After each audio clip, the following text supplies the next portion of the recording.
What up, everybody? What's up? Why am I on the right? There we go. How's everyone doing tonight? Welcome to Slingers episode. It's officially 57. The numbering was off because I forgot last week. So Episode 3,481. yeah, not that it makes a difference. I mean, I'm just older. That's it.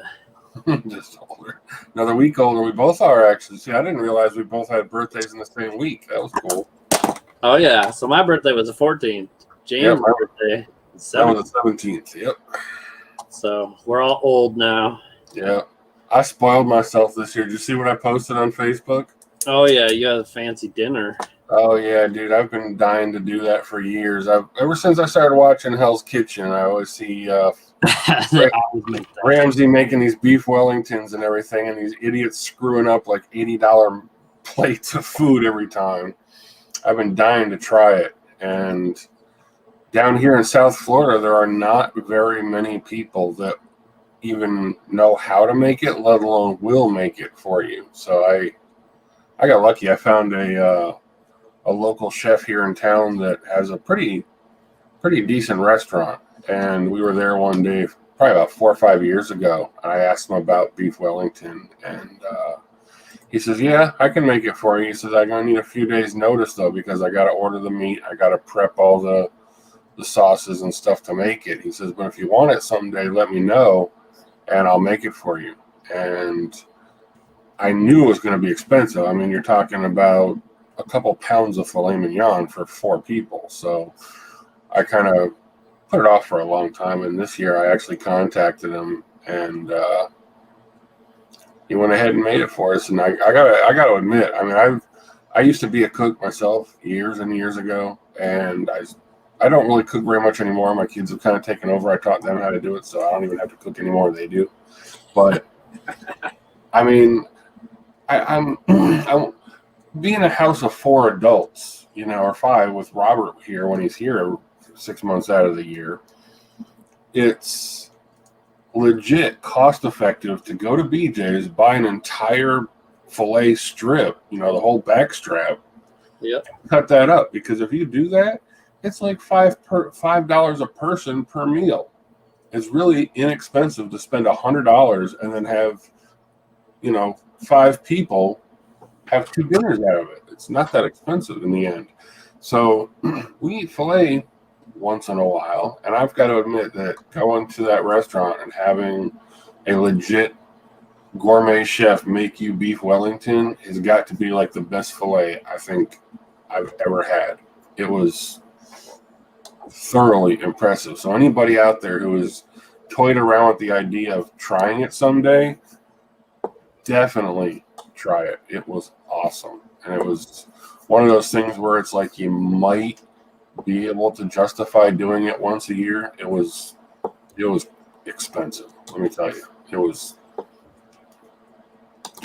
I guess if you're making tons and tons of money, food and dinners are relative as far as pricing, but that is one of those things that I could not do once a week. I couldn't afford that. That would just be insane. Yeah. But definitely something you want to do before you die. Go find yourself a good restaurant that'll make you beef Wellington and have it. It was amazing. And I don't like mushrooms. So that was one of the real things that kind of turned me off about it, is it has mushrooms mixed into it.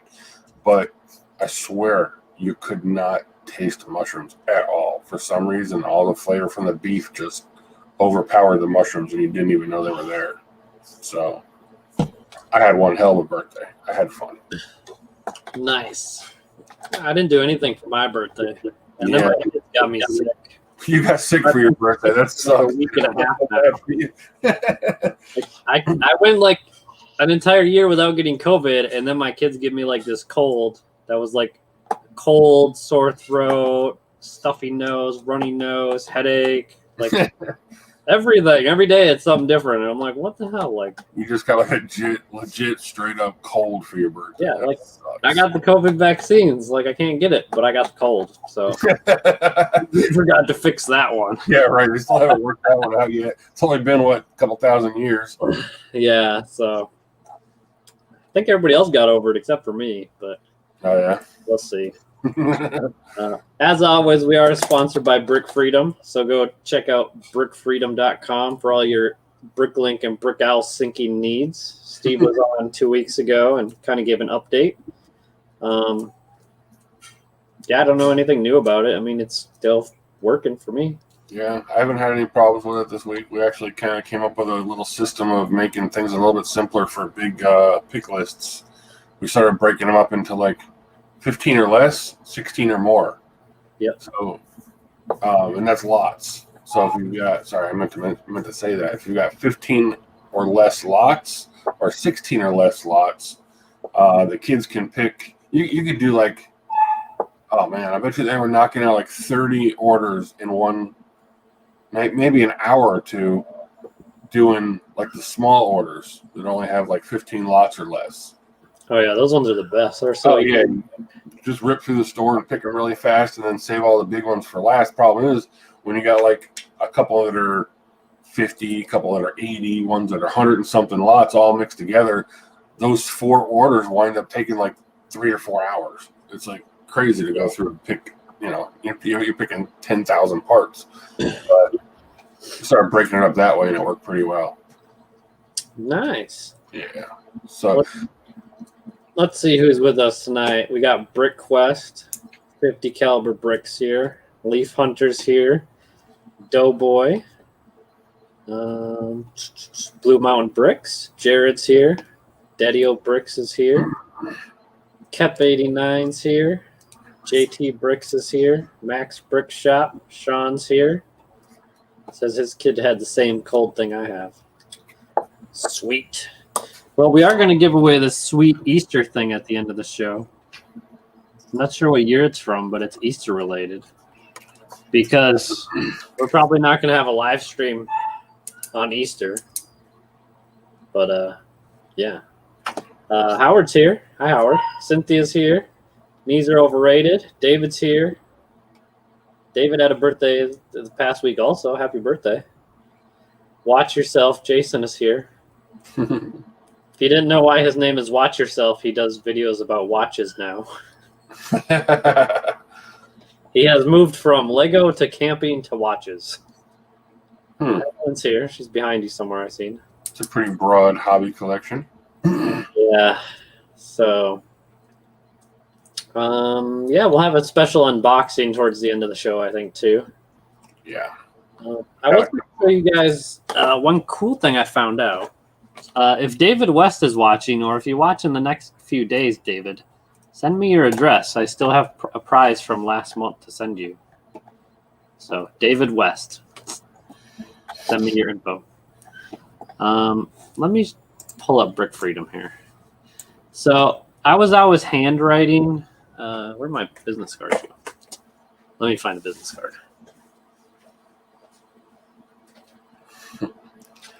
Old as fuck. I turned 47. I'm getting old as fuck. You want to talk about getting old? Damn.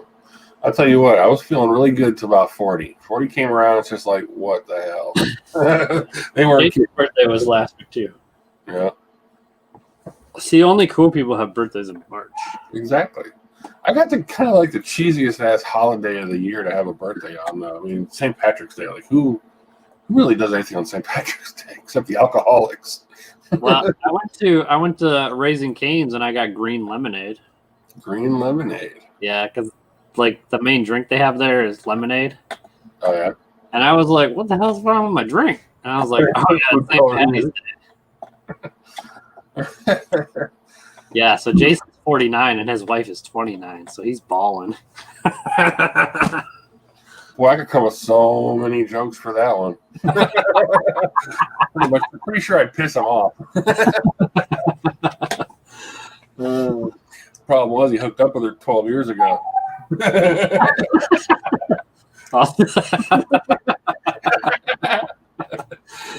Oh, that's funny. I didn't think that. Robbing the cradle. All right, let me pull up a few like last month orders to show this because I don't think anyone there will care. because it's going to have their name on here. But so I was handwriting. I would handwrite the order number, and then I'd write their name in the bottom, and then I'd put like if it was order 1 or 2 up in the corner. And that just got kind of boring writing. So I needed to figure out something to do. Well, I should have do that a long time ago. Yeah, like James showed how he prints on his little 2-inch label printer. Yeah. I don't have a 2-inch label printer. I just have my Rollo with the 4x6. But I got it to do the same thing. And the labels are free, so I don't care how many I waste. So I'm going to show you this. Oh, gosh, how did I get so many?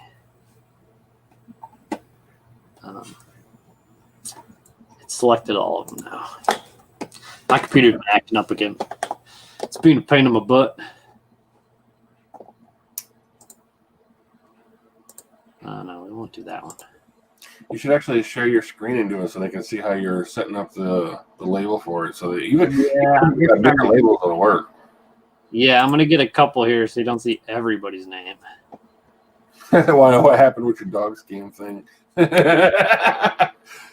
Oh, so all my my loans initially said $0, and then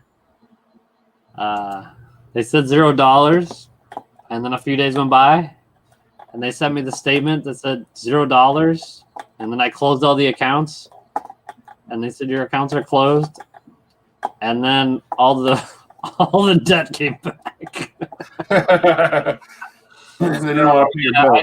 And then my bank was like, we did not see any fraudulent activity on your account. And I was like, really? Like I told you. And they just didn't care. So I'm still out $1,100. So damn India telemarketer people. All right. So I'm going to show you this. It's got a few names, but whatever. They've all received their packages. So let's go share screen. All right, so for this example, I have 4 orders here. So what I'm going to do is I want all this information from my card. If my mouse will highlight it. There we go. So I just highlight all of the little square info here. I'm going to right-click, hit print.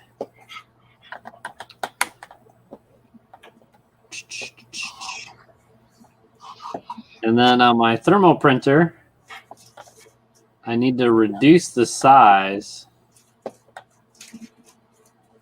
Come on, computer. You can do it. Oh, see? Just got to talk dirty to it. All right, so we're going to scale it down to 75%. And then we're going to print it. And it will fit perfect on this card I have. You still got to cut them out, but that's, it's a hell of a lot easier than writing them all out. Yeah. Plus, my writing isn't the greatest. Nah. So this is what it'll look like. It just prints those 4 boxes. I hit print. Let's unshare this.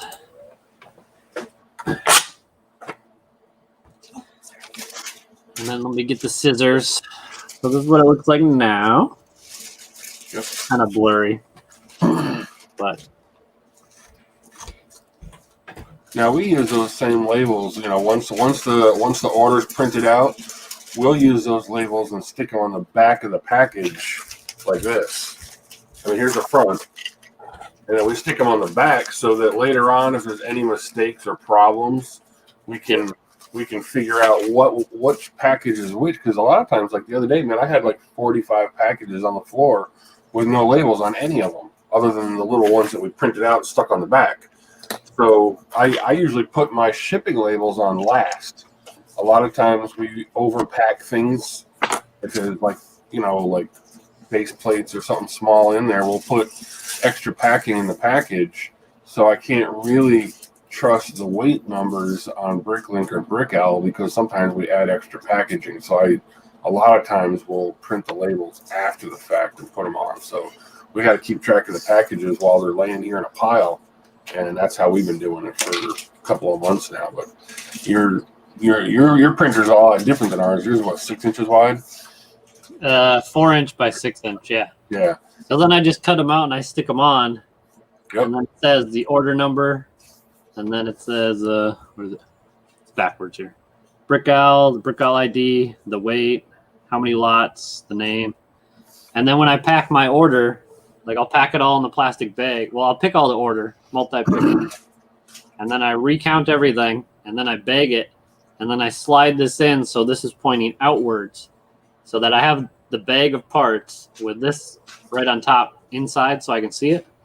So then when I weigh it and grab an envelope, I don't put it in the envelope until I print out the label. So I can just make sure they're the same with the name. So there's no errors. But that's how I've been printing these for free now. Yeah, that's the difference between yours and mine. Is you stick yours inside the package. I stick mine on the outside of the package. So I don't, we double count it, pack it up, seal it, and don't care at that point. As long as we know which one is which, we can figure out where to put the labels later. But, yeah, I just like putting my labels on the envelope when it's flat, when it's empty. Because sometimes when you, I usually ship almost everything in a 5x7 mailer or something. So it's it gets pretty plump. So rather than try to curve the label on it, I just put it on there flat and then stick it in. Give me one of the fat ones that we've got over there. We've got a couple other kind of. We got some that didn't make it out in Saturday's mail. We still got a pile of them sitting here for tomorrow. Little fat ones? Yeah, just one of the little chubby ones. Because our labels are only 2 inches wide and 7 inches long. I use that. I haven't switched over to the one that you sent me yet. I've still got it sitting here set up, but I haven't switched over to it. I printed some things and it kind of didn't. It was a little wonky, so I didn't quite trust it. So I was still using the other ones. Plus, I got a whole case of paper to go through for it anyway. The labels that I bought before you sent this printer. And these labels being smaller are kind of nice. They'll conform to the package regardless. Oh yeah. Of what size how thick or fat the thing is. You just kind of wrap it around and it sticks really good everywhere. But this is the same paper we use to print out these stickers. It just prints them out in this size, and then we'll trim them like you did with yours. We'll get 6 or 8 in a row on one strip, and then just cut them and throw them in the boxes while we're picking orders so that we don't make any mistakes. And plus, the cool thing is once we switched over, what are you using for? You might want to set this up too. Hang on. Can you grab a couple of the lettered totes? One of the things that we did for picking orders once we switched over to Brick Freedom, because he's got the letters in the little cubes for each order to define what number it is. Yep. And that prints onto that prints out on the stickers. It gives you the letter for the order. Just give me 2 or 3. It doesn't matter which ones. I just was gonna bring you a No, I just need 2 or 3. But we wound up going to Walmart and grabbing a bunch of these the shoe boxes that are, these are 10 of them for $1 or something stupid. I forgot. Well, maybe it was 10 for $12. I don't know what the hell it is. Yeah, they're cheap. And then we printed out a whole bunch of labels and stuck them inside the totes. So these are kind of like permanent totes. Yep. With letters on every one of them. So it doesn't matter, whose order is whose. We've got these totes that'll always be A through Z. And then once we drop the sticker in that has a corresponding letter, we know which order that becomes for that pick list, because it changes obviously every time you make a list. Yeah. But,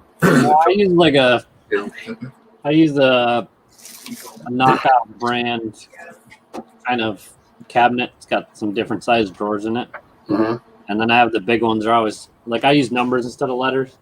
So the big ones are always the bigger drawers, and then I have medium drawer and then smaller drawers. So I don't get the amount of orders you get. The most I pick at a time is 8. So, but it works so far. I can do up to 12 orders, I think. 13 orders, but I usually pick them quite often. So that's cool. It's working pretty good. But yeah, so that was my pro tip for today. Pro tip: make stickers. Stop writing shit. Takes too long. Yeah. Plus, I like wasting free stuff. So. Well, Evelyn was handwriting them for the first probably 6 months of the store, maybe a little bit more than that, and it was man, I was trying to get Steven to set up a button up there at the very top banner part of Brick Freedom that when you click the button, it would automatically take that box of all the orders and format it into a printable column so that you could print it on any printer.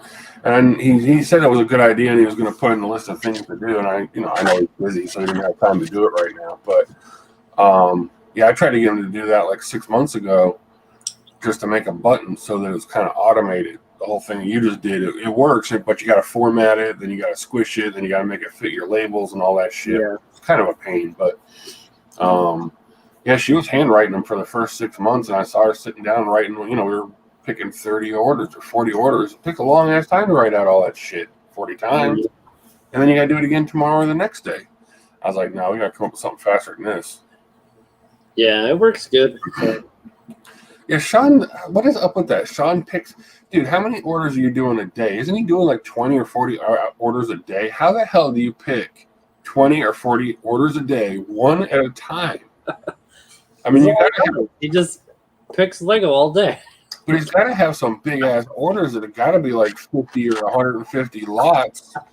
You pick 5 orders in a row like that, that's just going to kill your whole day. How the hell do you pick? I don't know how he puts enough Lego in.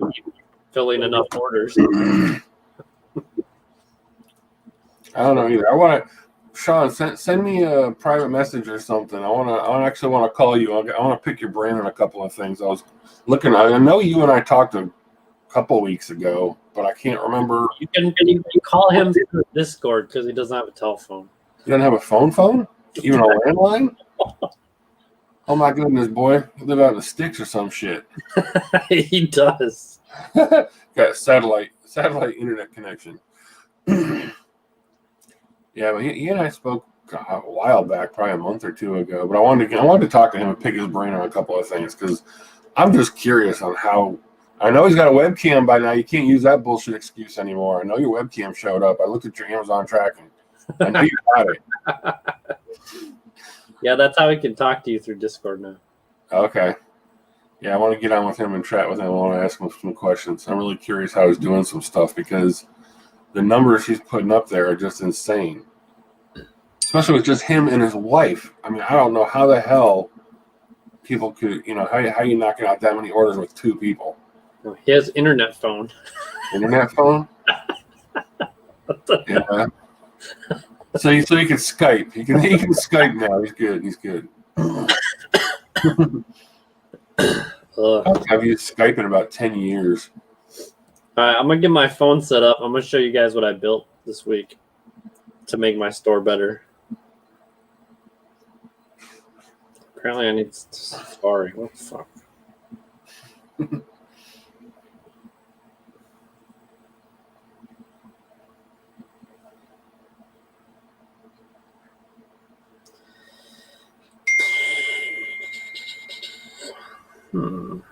Why'd they take messaging off of YouTube? You used to be able to send other users messages. Now you can't anymore.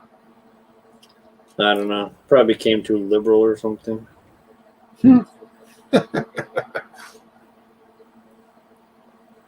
Oh man, the other day I was walking out of Marshall's and I tripped, and I was like, "Oh, I pulled a Biden." I'm getting paid. You should be like, "Oh, my back, my neck, my back."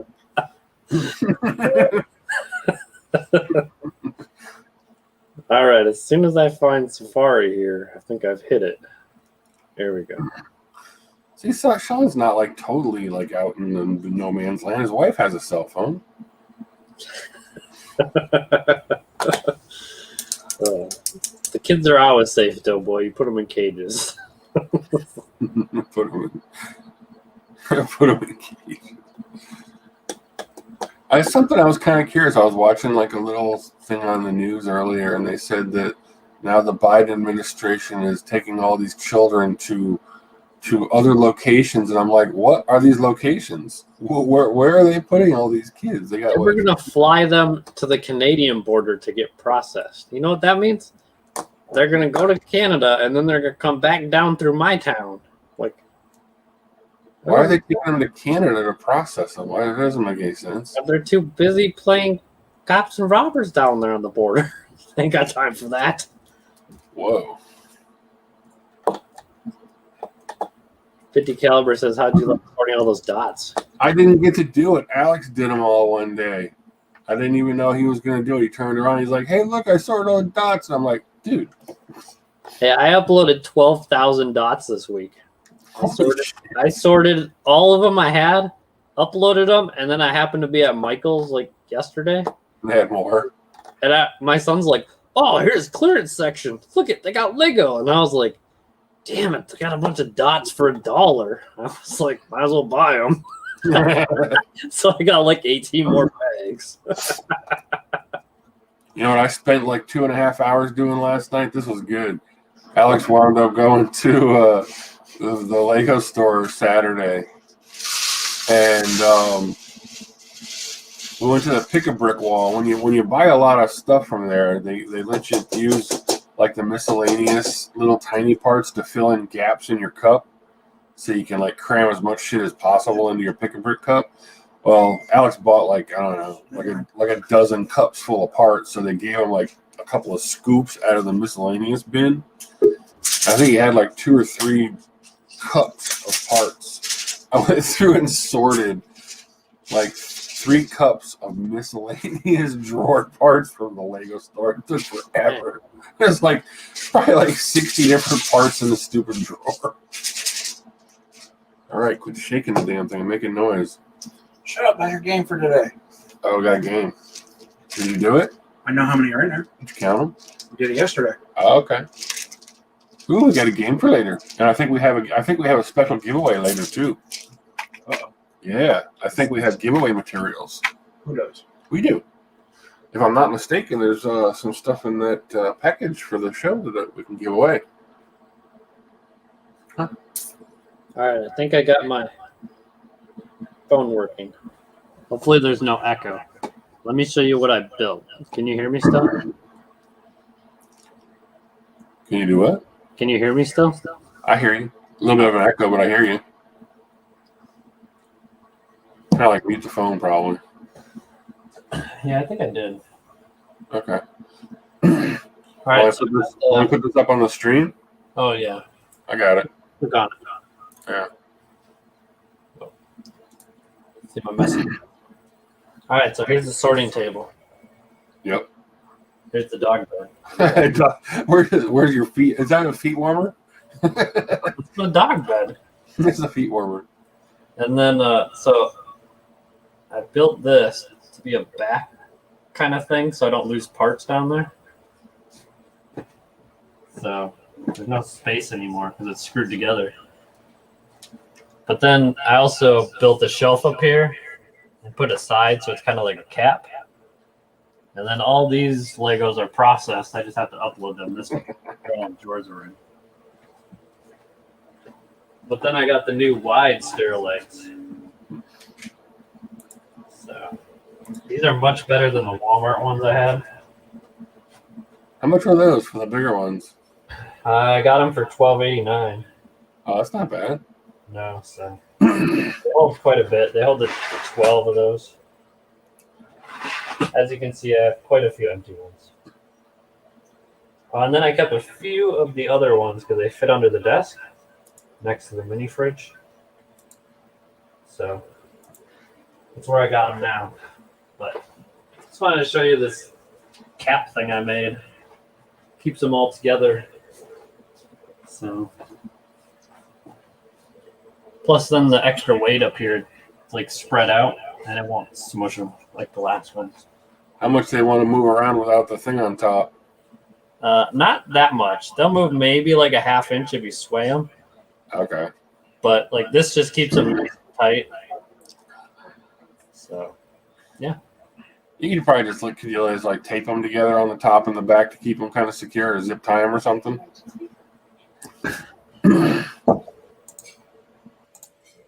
Where'd you go? Gone. Yeah, so I figured I needed to make some so I could stack stuff up there. Right. Leaf Hunter says, how high do you have them stacked? I have 4 rows of 5, so there's 20 total. Huh. Yeah, I did quit Monster, but I was pretty tired before I started this live stream, so. I should have give you gout, man. It makes me sick, but I need caffeine. Get some Viron, man. That's what I just take caffeine pills. Yeah. That works great, dude. Oh, takes about 15 minutes to kick in, and you feel good. So if anybody needs some of the Walmart bins, the 3-drawer ones, I have like 36 for sale. But all of these came all in separate boxes, and the UPS guy was like pissed.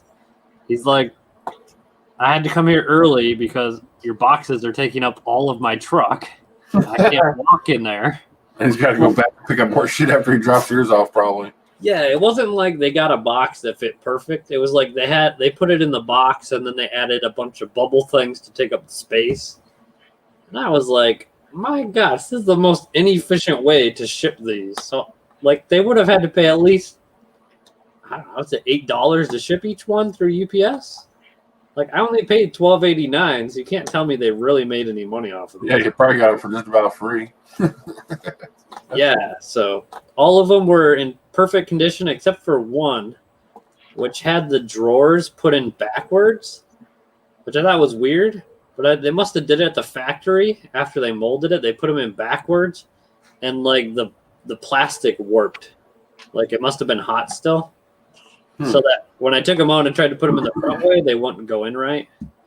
So I got them from reallygoodstuff.com, and I called them and just gave them the order number and told them one was damaged, and they said, "Oh, just throw it away. We'll send you a new one."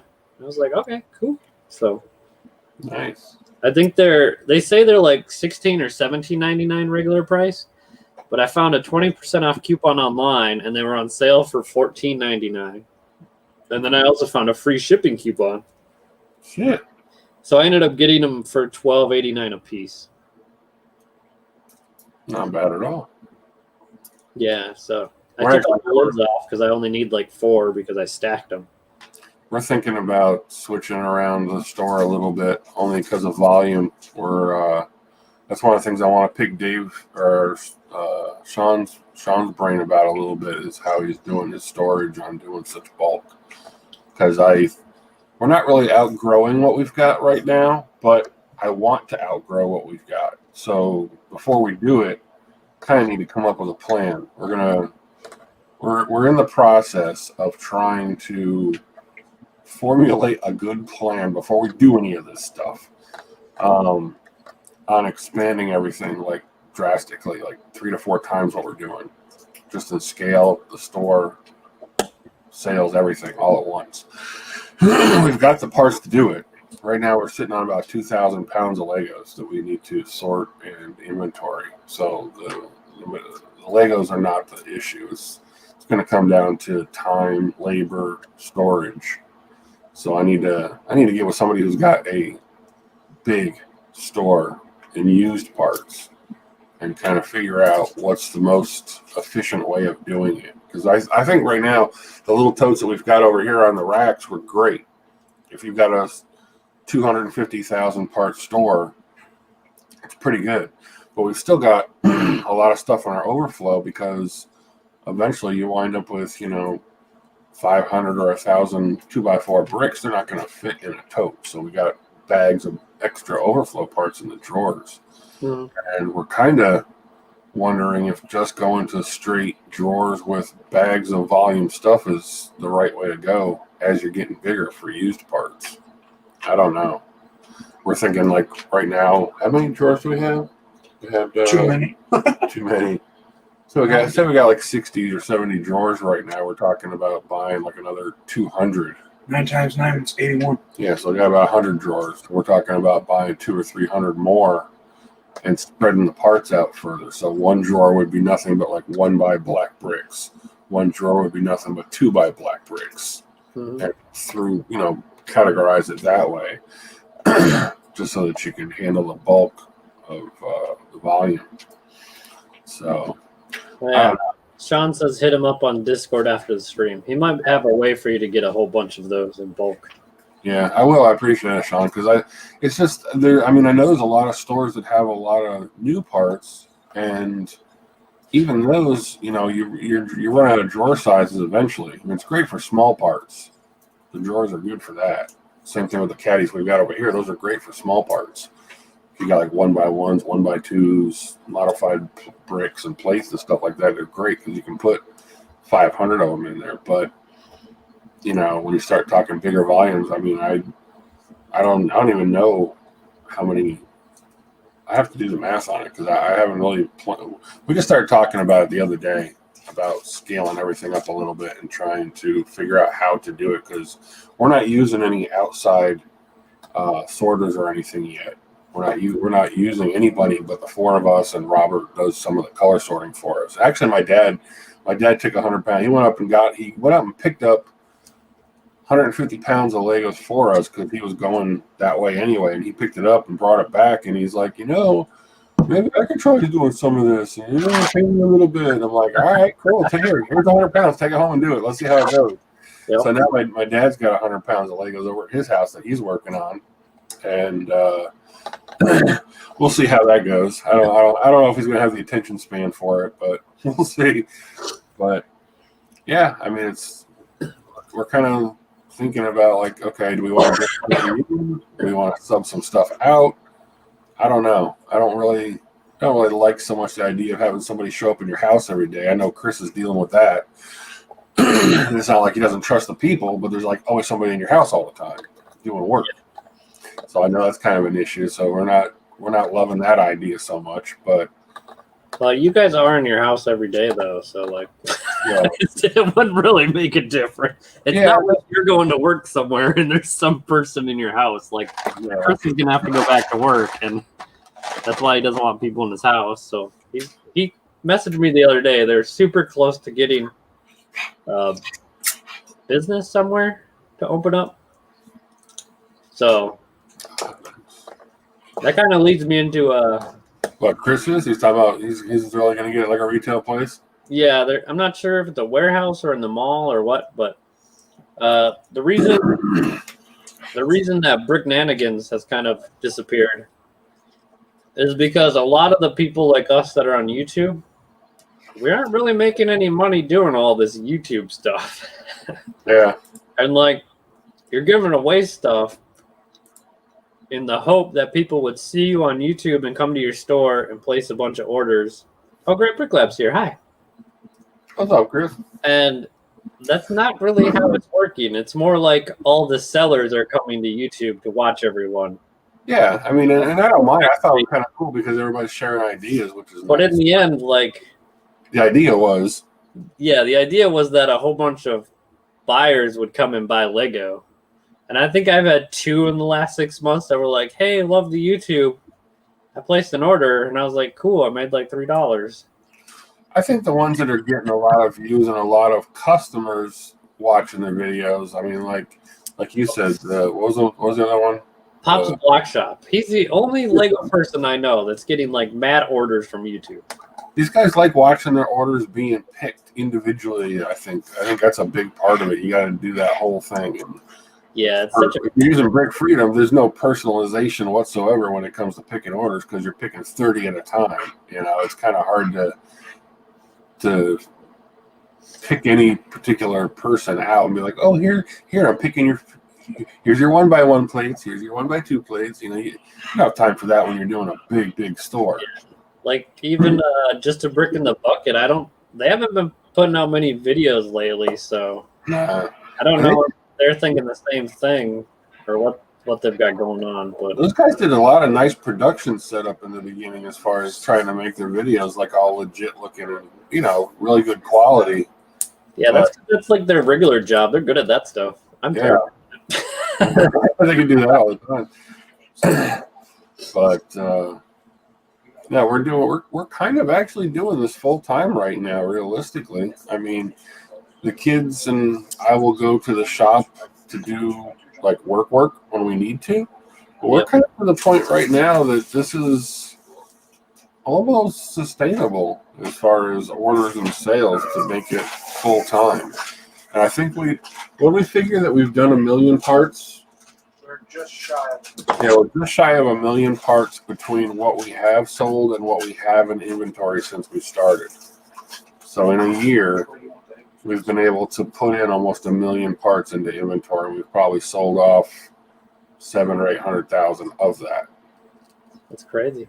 Yeah. See, before the show, we were talking about how James is like, I want to get to 1,000 parts or 1,000 pounds per month into the store, and I'm like, I just need 1,000 pounds per year for my sorters to sort. Yeah, he started talking. He was talking about doing 1,000 pounds on. Yeah, because they do about they can do 35 to 50 pounds a month sorted, and then I have someone else file them or create the files. So I just double check them, do the quality control, and put them in the wall. That's why I have gaps here, because those drawers are with this person that creates the files. So I get them already put in the drawers and the file created, and I just add the prices. But I like the way it's going. I mean, I don't have too many orders to pick. Like last night, I think I got 8 orders or whatever, which were all on Bricklink for some reason. No Brick Owl orders. But I don't know, I just picked them, and I was good. I guess I don't need the money right now. So I'm just kind of doing it for something to do. But yeah, so that's the difference between our stores. I'm looking at 1,000 pounds a year, and James is looking at 1,000 pounds a month. So he's gonna be doing lots of work. I'm gonna be just chilling on the beach somewhere. Oh, that's what happens when you retire. Shit, it's a hobby for you at this point. Yeah. So I'm going on vacation next week. I'm gonna be in Jamaica, so there's not gonna be any live stream probably. And We'll do something crazy. It's gonna be nice, unless James wants to get on and do something. But the other thing we were talking about is I'm thinking about doing Brick Slingers once a month rather than every week. Unless there's a bunch of people that want to fill in each week, but it's taken a lot of time where then I can't have time to upload actual videos. So the cost to time ratio just isn't working out very well. So unless you guys got a great idea, we'll probably be going down to 2 times a month or 1 time a month. Probably the first weekend of the month. Because that way we could do a recap of the month before. Yeah. But I don't know. We'll see. That's what I'm thinking. Can you guys see this on the camera? Let's see if I can get the light to hit it just right. Yeah, it's like a... Look at that scratch. You see the scratch? Yeah. Brand new out of the box. Buff it out. It just opened it. Yeah. Oh, yeah, you have to. But... Great Brick Lab says how to transport the drawers. So what I do is... so I'll have I have 2 sorters now. Oh, that'll bring me to my other story about my 3rd sorter that I finally got my stuff back 3 months later. But I'll tell you that in a minute. That's a good story. I like that one. So what I do is I have the 2 sorters. They get a big plastic tote. It's 35 to 50 pounds of bulk Lego. They sort it down to 20 categories. I go get it. I bring it to my house. My closet has these big they're technically file folder plastic containers, I guess. So I have 20 of them. So I just pour each category into whichever container it goes. And when it gets full, I then do the 2nd sort now, where I separate it down to similar part types. And then I'll bring I'll bag it, and I'll bring those bags to the person that creates the file. And I'll just take a whole bunch of these drawers, pile them up, put them in a plastic tote, throw whatever categories I'm bringing. I usually do 3 categories at a time I'll bring her. And then that will take her about a month. Yeah, about a month to get 3 categories done, depending on what it is. And then she'll put them all in the little drawers, or I got some large drawers, and I have some trays for her with the little boats. And she'll put them in the shoe boxes like I have for the little drawers. You can get about 15 little drawers in a shoe box. And then each shoe box has a barcode. So she creates a file, and it has that number on the barcode for that file. So then she emails me them all. So what I do after I go pick them up, I'll say, okay, I'm going to do this shoe box. And I open up that file number. and then I just check it in Brick Store, make sure the quantity and the quality control, like there's not a bunch of bite marks and stuff. She usually picks most of them out, but in case she misses or something, and I double check the color and make sure she didn't miss one. Or if it's a particular variation of a part, to make sure it's a correct variation. And how much are you paying her to do all this? $1.50 a pound. So I weigh it after I do the second sort. So I usually give her like 40 to 50 pounds. So same as I'm paying the sorter, but she just strictly does the files and counting the colors and stuff. Yeah. At first, she was like messing up the light bluish gray and the light gray and messing up the variations. Like, does it have the groove on the bottom and stuff? So Right. I kind of showed her how to like fix those things, and she's even like went on Brickowl and Bricklink to find the right parts, and she's getting pretty good at it now. And she'll tell me every time she finds a new color that's not on the color chart I made. So it's going good. And with Brick Store, I've noticed if you have the wrong color for a part that it doesn't come in, or you have if it has two variations like a groove or no groove, it will show up a red X picture, and then you know, like, hey, go double check that because there's something wrong with it. It's probably the wrong color, or you didn't click the right variation. Yeah. So she's getting pretty good at that now. It does take some time to learn. Obviously, there's so many different variations of parts and Oh yeah, when you start dealing with weird used stuff. world,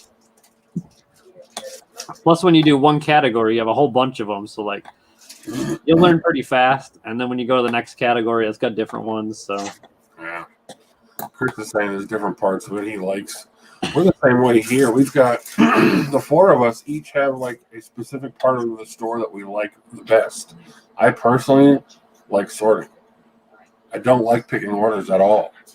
Alex and Jessica are pretty fast at picking orders. Evelyn likes sorting. Alex, Jessica likes doing the inventory side of it, I think, the best. So luckily, we all kind of like different parts of it, so it kind of works out. If all of us liked picking orders or all of us liked inventory, it would suck. But I hate doing the inventory. I don't mind doing the inventory, like the counting, and usually Jessica or Alex will be doing the computer side of it. I'll sit there with a pile of parts and the scale and go through and tell them what part it is and the quantity, and they're punching it in the computer while I'm weighing it, or vice versa, or Jessica and everyone will be working together on a list of parts. They do it together. We've got two scales now. We got one at each end of the room, so we could be doing inventory in either place without having to move shit around too much. And it's going pretty smooth. But yeah, we're the same way. We have different things that we do like and different things we don't like. yeah. Alex, like, I don't like working with you. I like your attitude. So my third sorter, so I gave her like 15 pounds because I only give them like a small amount to start to see if they'll do it. And in case, if I never get it back, it's a small loss compared to like 50 pounds. So I gave her like end of December, and I finally got it back last week. And she kept giving me the runaround. Like, she's like, oh, I'll be done tomorrow. And that was like 2 months ago. And I'm like, did you die or something? And she's like, oh, I've been out of town for 3 weeks. And then I'd wait 3 weeks and I'd be like, get them done. And she's like, oh, I'm living with my parents now. I'll have someone drop them off. And I waited another few weeks. And then she was like, oh, my friend didn't drop them off. And I'm like, nope. She's like, oh, I'll contact her. And then she's like, oh, I got them. They're in my possession. And I'm like, well, thank God. Like, who's had them? And then she's like, I'm going to come drop them off. Oh, my friend's kids played with them and they're no longer sorted. I was like, weird, huh? So she never even, like, she must have started and then just stopped. That stuff just sat in a pile for 3 months. And then was like, oh, they played with them and they're no longer sorted. And I was like, really? But I got them all back. Though, right? Huh? She did all the work first, though, right? Apparently. She even had the balls to send me her PayPal email because I was like, yeah, drop them off and I'll inspect them and then I'll pay you on PayPal. She's like, here's my PayPal email. And I was like, so? Pay you before I get them back. I was like, I'm not that dumb. So, yeah, I got them. They're Bricklink cigarettes, so they went back in the next group to get washed again. I didn't pay her crap. I said, see ya, and blocked her number. That's crazy. So it only took 3 months. I mean, she could have just came and been like, no, it's not for me, and dropped them off. But, like, I give me the runaround all the time. Like, just bring me my crap back. Is that easy? Were there a bunch missing? No. I thought I only gave her 1 box, and then 3 boxes showed up. And I was like, did I give her 3 boxes? So I weighed them, and I was like, oh, it's 16 pounds. I was like, I know I gave her at least 15, so maybe she added some. I don't know. Give you some extras, yeah. I got everything back except for my plastic cups. And the ones she did give me, they had like food on them and stuff, and I was like, gross. Like, are you really that dumb? And she cleans houses, so I don't know how, like, probably a terrible house cleaner. That's funny. Great Brick Lab says, when you find a good sorter, that is worth a lot. Oh, yeah. So far, I found 16-year-old boys are good at sorting Lego. I have 2 of them that sort. They're the only ones that sort. They want the money. they have ulterior motives. So, I don't know. Works for them. The only thing is, like, when they turn 18 and go to college, I'll probably lose my sorter and have to find some more. I want to find an old folks home I can just drop 1,000 pounds off in the conference room and come back in a month and it's done. Because I'll tell you what, like, Robert and my dad are the same age, and those guys, you know, they're 70 plus years old, and dude, they get like wicked tunnel vision. Let me tell you what. Yeah, right. They'll be like, let me put it in here. Oh no, man, they're a hell of a lot faster than that. I'm gonna be like, oh, hey Bob, I shit myself.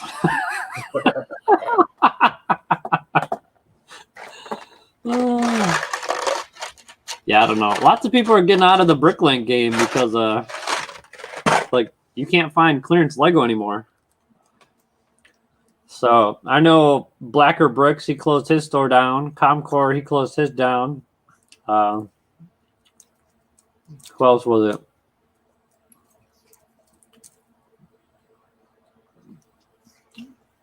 I don't remember store name. There was another one earlier that closed his store down. Watch Yourself might close his store down.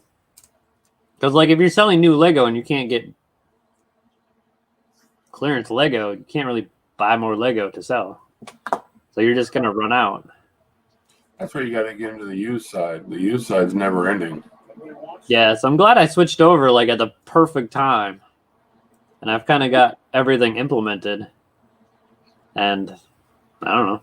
I still haven't ran out of space yet. Because most of these drawers up here are only like half full now. Because I've sold a bunch of the used. Like, as I put it in, I sell it. And then I got more to put in, but I'm going to sell more of it. So. How much more Lego do you have laying around pound-wise that hasn't been touched yet? I have. Well, because I did just get some more, but 40, 50, 60. I have like 120 or 30 pounds not sorted. I probably have another 150 pounds that's been sorted into categories. Mm-hmm. And then I have 80 more pounds that they're currently sorting. So, like, I haven't bought any used Lego for a few months now. 2 months? I buy it every time I find it. It's a good deal because, like, the batch that Alex went and picked up over the weekend, I mean, like 450 pounds, and I think close to 50 pounds of that's like Bionicle, Technic, base plates, stuff like that. So it's like good dollar items. Yeah. And the bricks we actually got a little bit of a deal on from this time around. It was like 50 cents cheaper a pound for the brick, which was nice. So I told the guy too, I was like, you know, give me another 400 or 500 pounds next month. And we've got 2 people doing that right now. So if I can keep up somewhere between 500 and 1,000 pounds a month coming in bulk bricks, now it's just a matter of figuring out how to process it fast enough. Because I mean, you do the math. I started running some numbers this week, and it's like if you can get the sorting side of it under control, this is a really lucrative, profitable business. But I think the sorting becomes a huge bottleneck for everybody. Yeah, because if you're sorting it all yourself, that's so much time that you're doing that. Yeah, when you need to pick an orders, or somebody picking orders for you, that kind of thing too. I think the four of us would be better off doing the sorting and inventory than picking orders. So I might consider bringing somebody in 5, 6, 8 hours a day just to go through the store and pick orders every single day.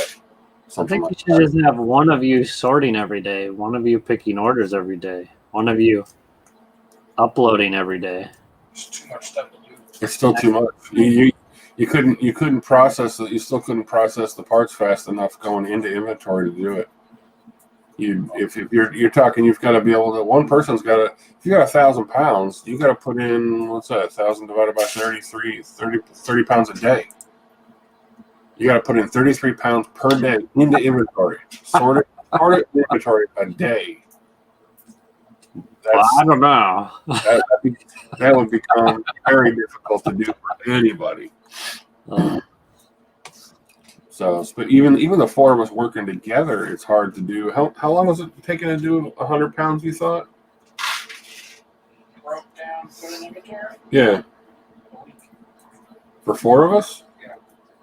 Alex says it takes about the four of us a week to break down and inventory 100 pounds, roughly. Yeah, I don't know how you would do 1,000 pounds. That's like 10 times that amount. Yeah. Howard says he does it all. He's barely keeping up. 214,000 parts and 7,000 lots at 6 orders a day. Yeah, it's tough, man.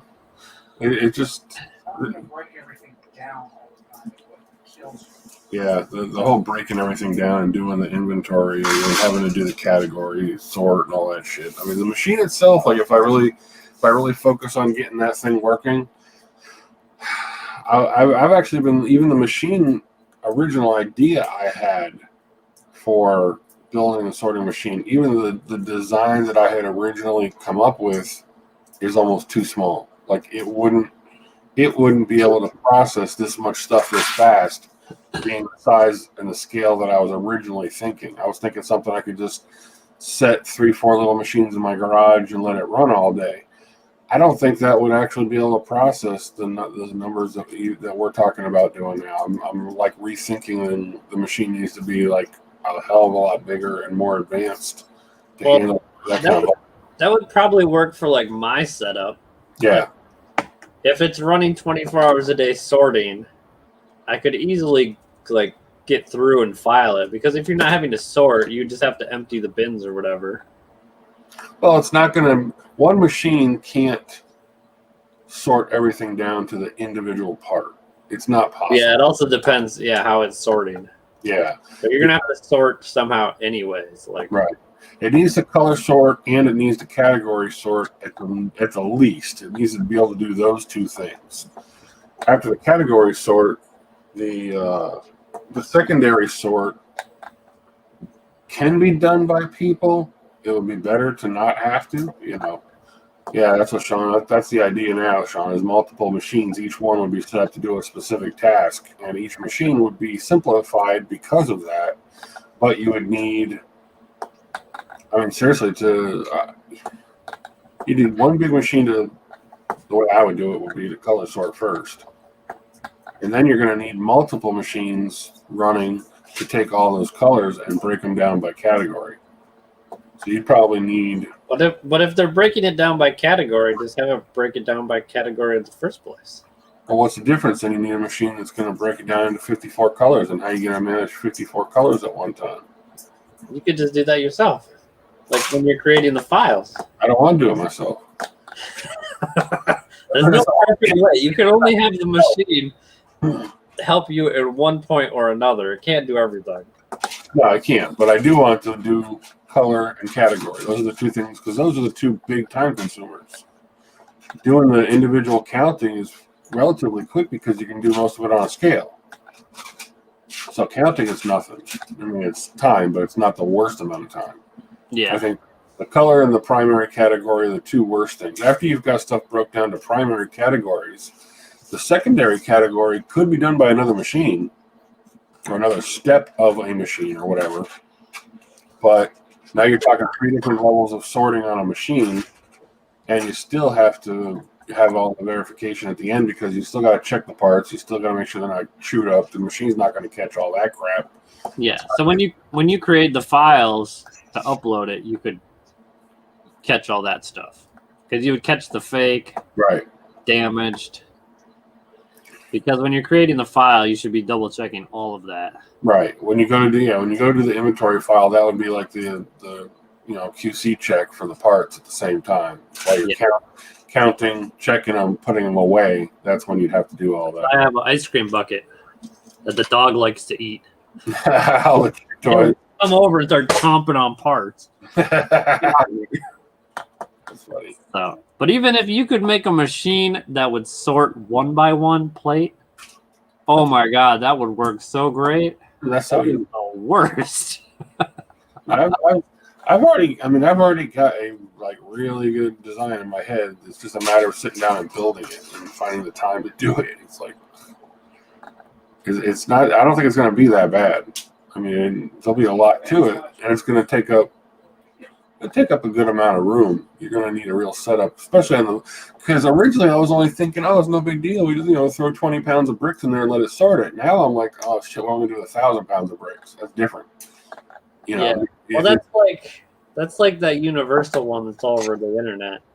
They have like the 20 different or whatever, however many little containers in there, but like that only holds so much. You're going to have to dump them every 5 minutes. In my setup, what I could do, because in my closet I have all those bins, I would just set it up in the laundry room and then put a bunch of tubes that go to each bin.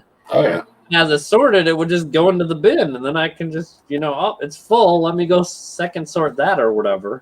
Right. That would be the best thing. If you could get it to sort into like multiple big hopper area or storage area. Yeah. Which wouldn't be hard with a bunch of PVC pipe. Like that'd be a piece of cake. But David's selling off. You're actually like legit selling off all your used stuff now. I know he was up in the air about it for a little while. He said he's selling off all. He has like a million parts of new. So yeah. If he come down on his price a little bit, I'd be interested, but I can't buy it for what he wants for it. Unfortunately, I'm buying it too cheap elsewhere. Yeah, max I pay for used Lego now is $350.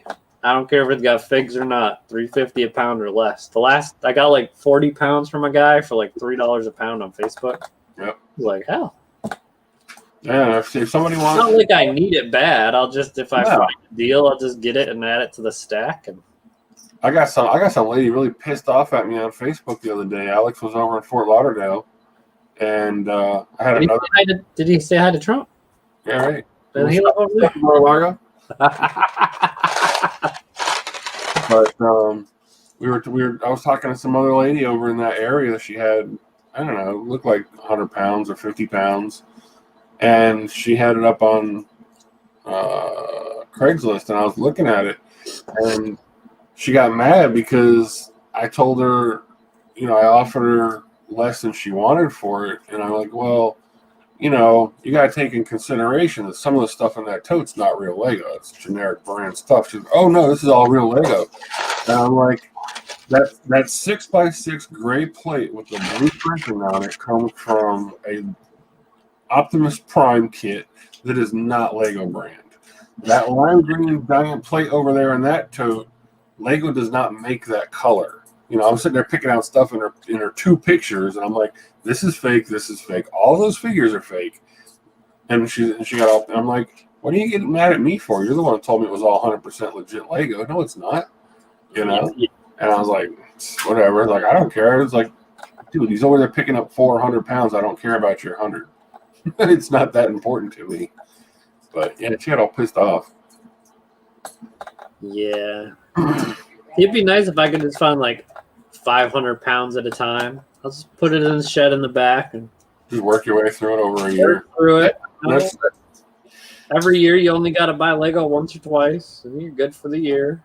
Yeah. I'm not trying to like work myself to death. I don't want to work myself to death.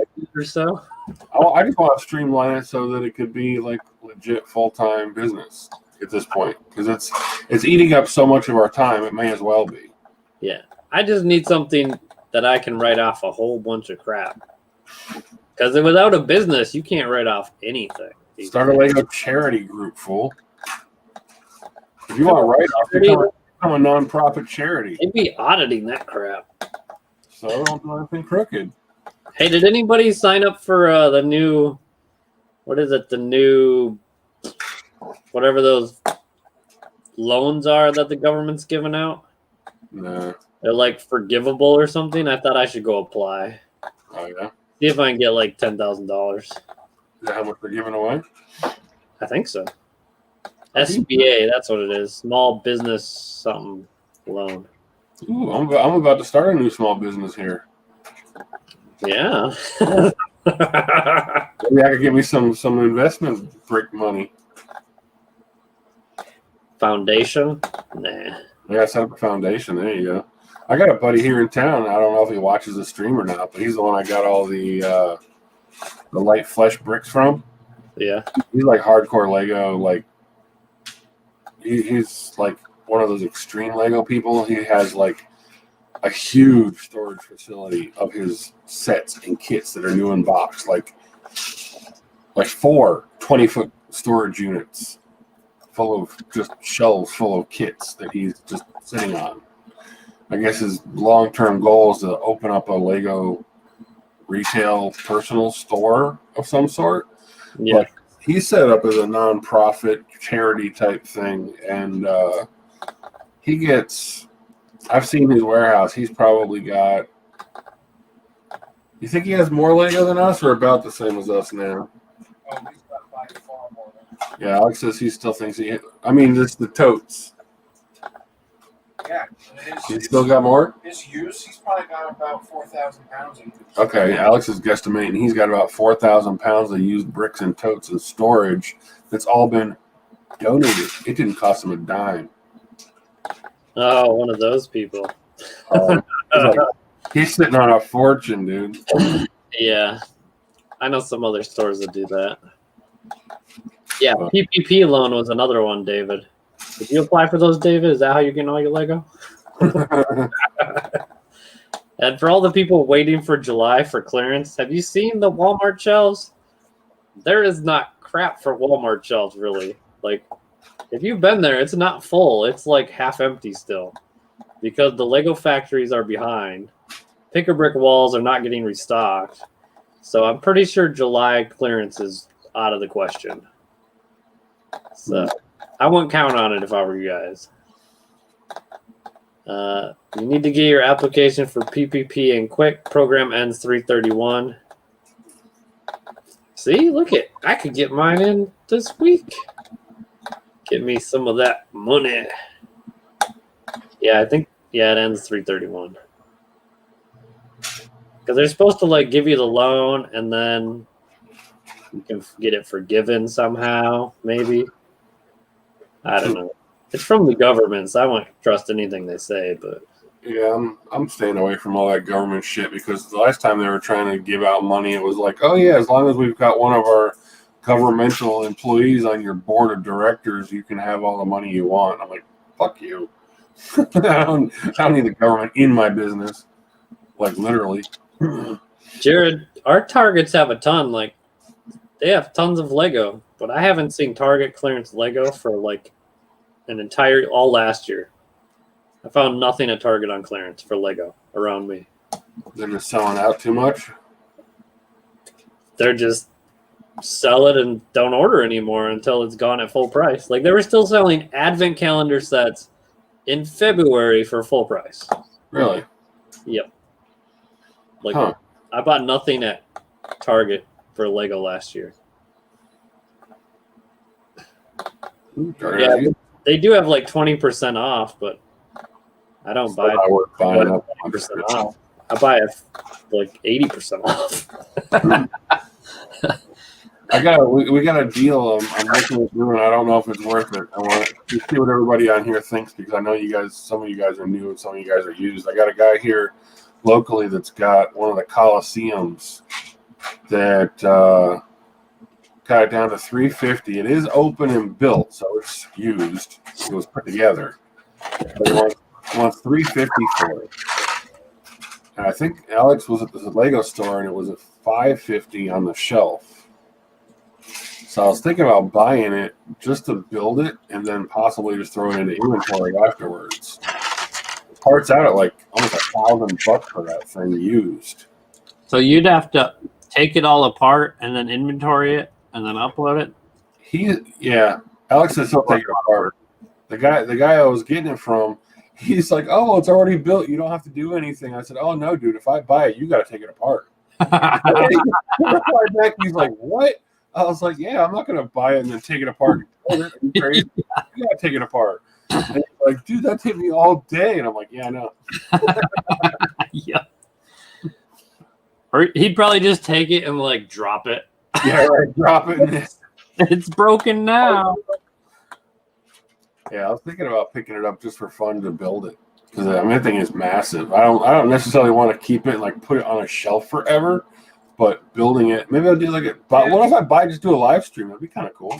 See, that's the thing when you're an adult. You're like, oh, that'd be fun to build it, but then after you build it, you're like, now what am I gonna do with it? Like, yeah, right. Well, I'm gonna do it. I don't need this shit. I got plenty of. When you're a kid, you're like, yeah, I'll display it forever, and now it's like, yeah, I'd build Lego, but then I need to like sell it or something. Like, I'm not. Yeah, right. I'm gonna buy something. Hang out and collect dust. Like, I don't know. Or you could get into the rental business. That's what Blacker Bricks was doing. No, I don't. Rent out Lego sets, and then people build them and then take them apart. But then you have to inventory it every time it comes back. Yeah, you know how many parts you'd be missing? That'd be crazy. But then again, you could charge the person somehow for missing parts, and you would make like repeat money over and over and over off the same set. Which is that how they're actually making money? I mean, how else how much do they charge to rent a Lego kit? I mean, that doesn't make any sense to me. Rent a Lego kit. you figure like a $20-$25 set, and you rent it for like $15 or something. Like, you could rent it 100 times. There's a Chinese company. I seen a YouTube video where they have a machine that they'll dump the parts into, and it like scans them like you were talking about, and it will like inventory them and make sure they're all there. Oh, dude, Jason got a good idea. That's Jason, right? Watch yourself. Yeah. Yeah, that's a good idea, dude. You're right. I should. That'd be awesome. I'll do it. Jason says you should get the Coliseum, build it, and then do a video drop test. But then you'll get all the like AFOLs that are all mad at you because you dropped it. Like, there'd be so much negative feedback. It'd be like 40% likes. It'd be like, oh my god. It's like we dropped it on a towel so it was soft. Yeah. The guy that used the Millennium Falcon thing off the second story of his house. Did you see that? No. It was either the Millennium. That wasn't the Millennium. It was the one with the pointy nose. What's that one? It was like the big starship, the big pointy starship thing. He like yeeted it over the thing on his balcony on his second story and just like just slow motion shatter it onto the floor below. See, I would think it'd be cool if people send you like Lego sets and then you build them and then you just blow them up.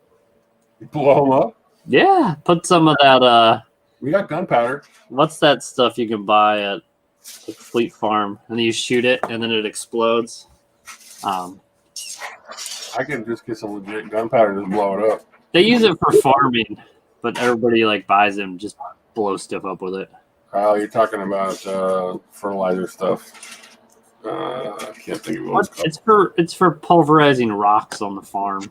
Man, you can just buy black powder and just make a little aluminum foil bomb and stick it inside. Bomb. Yeah, you could do that. Tannerite. There we go. Sean knows. Yeah. Tannerite. You shoot it with a bullet, it explodes. Put it in cars and other stuff. My buddy found a Buddha statue over in Wisconsin when he was out repoing. It was like out on the corner for trash day, so he took it home and he put a target on it and shot it and then blew it up. My My father used to be. We used to live in New York a long time ago, and I was like 13 and under. We were in New York, and one of my father's hobbies. I don't know how the hell he got into this, but my father got into the hobby of black powder cannon shooting. I mean, like legit Civil War looking cannons. You'd go out with your cannon buddies on the weekend and shoot at shit. Hey, let's shoot at each other, see who wins. Well, they weren't shooting at each other. They were shooting at cars, targets. But one of the places we went was a giant rock mine. It was like a legit rock mine with pits and ditches, and we were shooting like hundreds of yards across at a mountain and just blowing shit up. It was kind of fun. As a little kid, you got to like blow up cars for real. We did it. It was cool. But my dad still has his cannon. So we could set the cannon up and just blow up some Lego shit, like shoot it from 100 yards with it's like a 9, remember the little 9-ounce V8 juice cans? Yeah. That's what it shoots, is 9-ounce V8 juice cans full of lead and cement. Oh. And we could blow some shit up. We could blow some Lego kits. I don't know if I really want to destroy a Coliseum. That's an expensive-ass kit. Yeah. But if people want to donate their Janko little kits, we could take all the Fakos that everybody gets from all this Lego picking and blow up some fake kits. Drop test in the pool. I got a pool, so that'd be easy enough. Oh, if anyone knows where I can get a flamethrower, like one of those Elon Musk ones that they made, I need one of those. You want a flamethrower? I also need an upper receiver complete for an AR-15. I got friends with gun parts. If you want parts, I can get you the parts. I got a lower receiver, but I gotta get an upper receiver because I had to turn mine in at work. So You're not stable anymore. You can't have a it's gun. my ghost gun. So get it done. But yeah, That's what they keep giving you all that money for, so you can go out and buy guns and ammo. I know, right? So they put it all away. If you didn't all get your Biden or really your Trump check because he approved it, Biden just signed it. You should have one by now. Didn't even have his name on it this time, they said.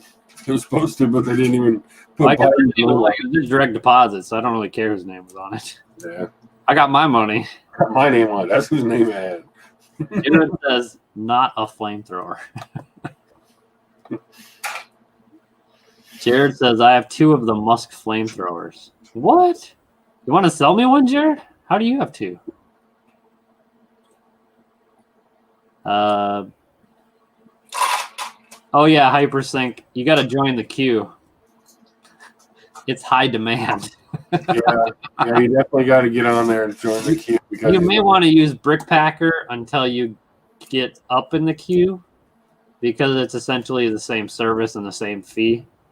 So I would say if you want to get out of BrickSync right now, join Brickpacker and then sign up for Brick Freedom, but join Brickpacker, get used to that, and then see what you want to do.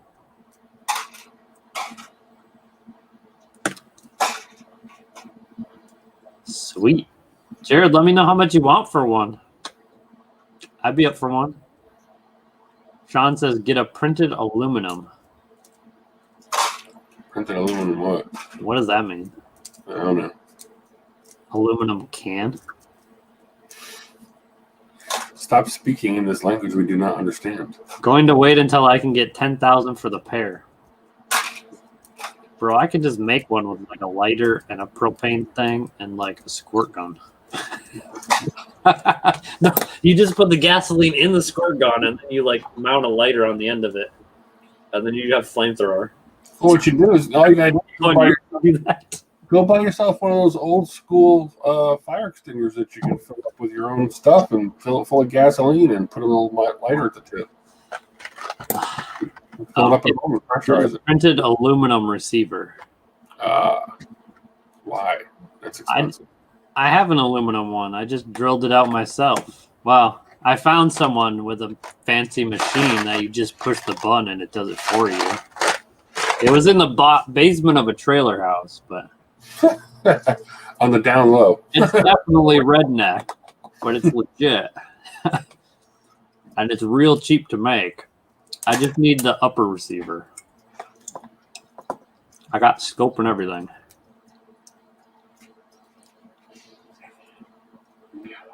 You bought Boring Company fire extinguishers? What the hell are you going to do with a fire extinguisher? Put out the fire you make from the flamethrower? That's what we need to do. Just like make a YouTube channel where we make a bunch of stupid stuff. I'm down. I've got a shop. We could build some crazy shit in my shop. Oh, yeah. James would be the star of that show. Oh, yeah. We could definitely build some crazy shit. I know how to blow stuff up. Yeah, that'd be cool. Yeah.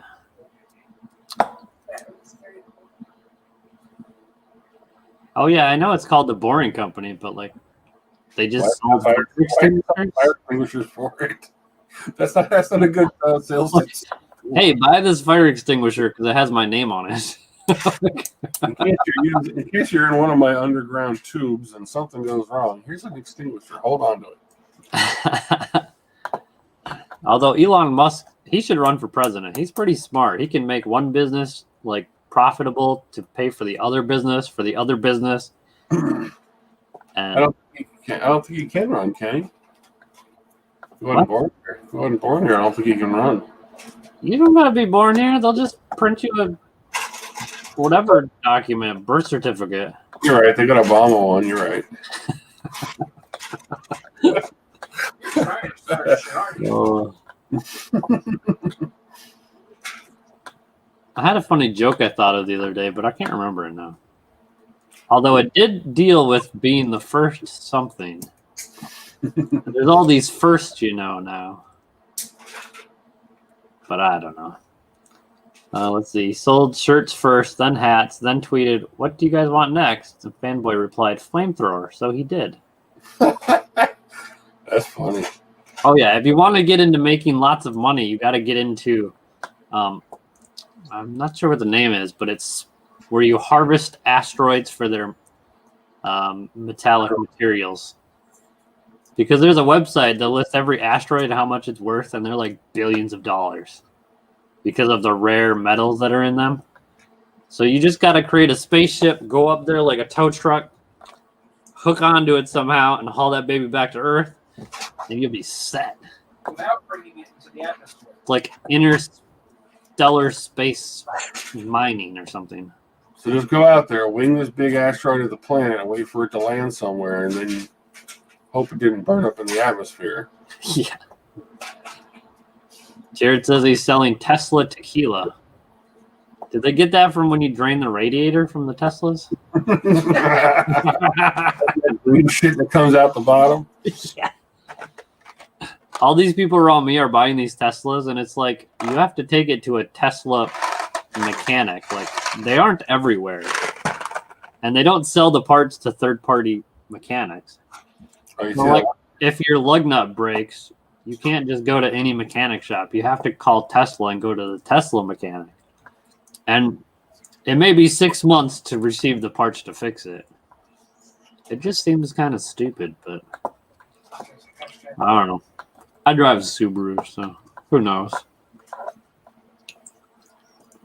I got a couple of Dodge Magnums I love. Yeah, I like Dodge. They got some pretty hefty horsepower motors, but that shit's expensive. The older ones aren't. The newer ones are really crazy. Like mine, I've got two different 2006 Dodge Magnums. One's a RT, one's a SRT, and they're reasonably priced if you buy one. You go in good condition, but you go up to the 2018, 20 models. It's like, yeah, you might as well just be buying a house. You know all those new Chargers that everyone has? Mm-hmm. Man, I tell you, there's so many people on food stamps that got Chargers these days. I know. I don't know how I can't afford a Charger, but they got one. Priorities. You got a house. You got priorities. See, different priorities. I think they just, buy it and then they just don't pay the payment and it gets repoed.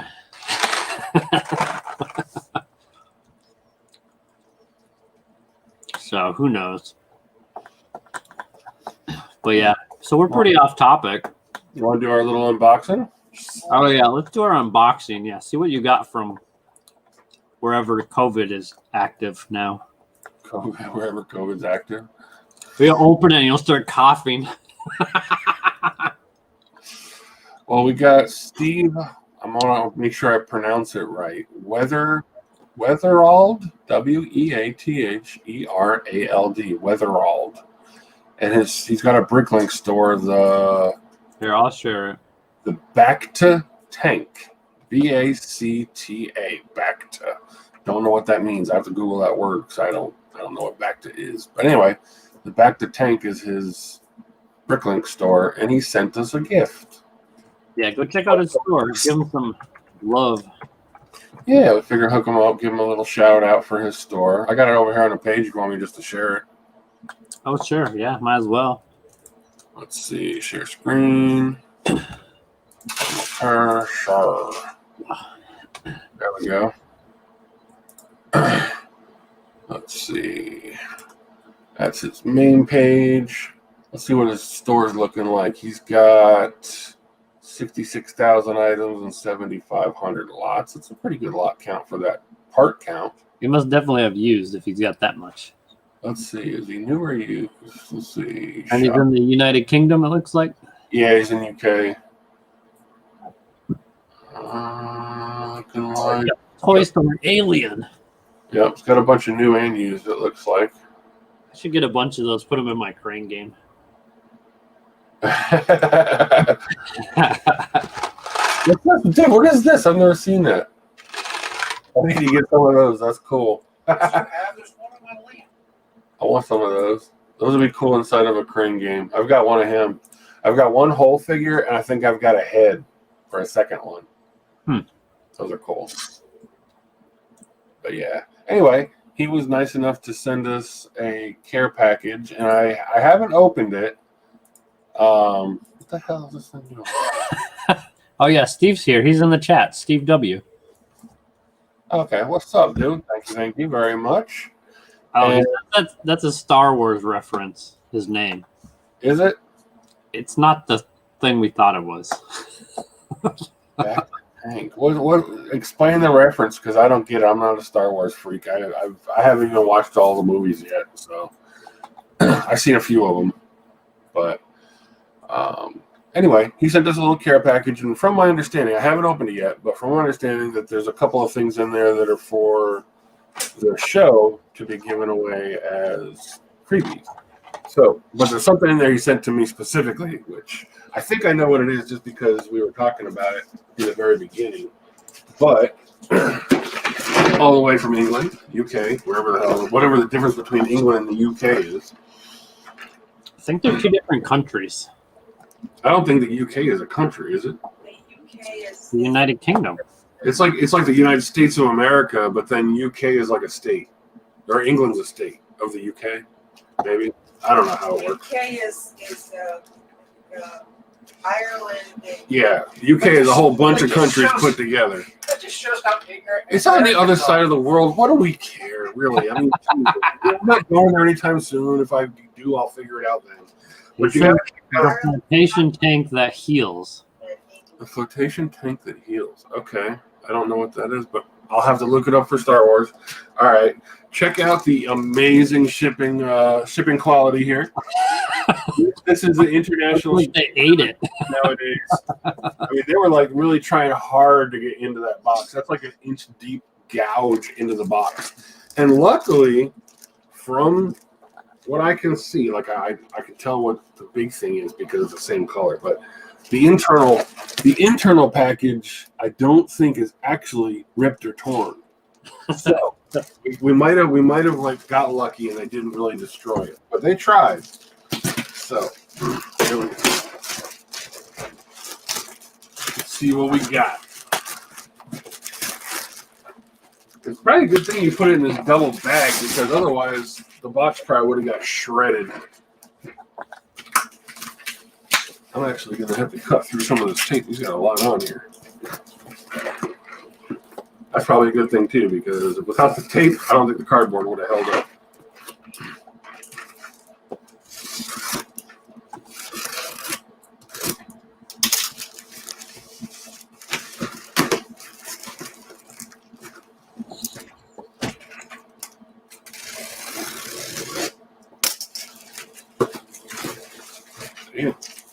That didn't do it. Steve knows how to pack a box, let me tell you. Okay.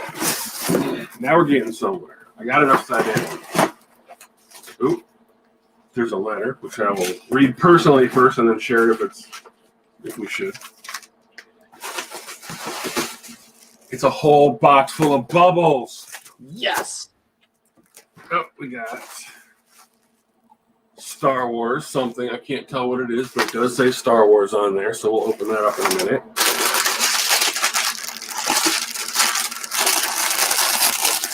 We got a little poly bag. We got a moo cow. It's an ox. Year of the Ox little kid. That's kind of cool. I haven't seen that before. We got a couple of Legos. Jankest poly bag. I don't know what that is, but it's got Jankest poly bag. For the most Legos sellable Lego part. Dude, he sent me, check this out. He sent me the most unsellable Lego part in the world. Dude, that's fucking awesome. Is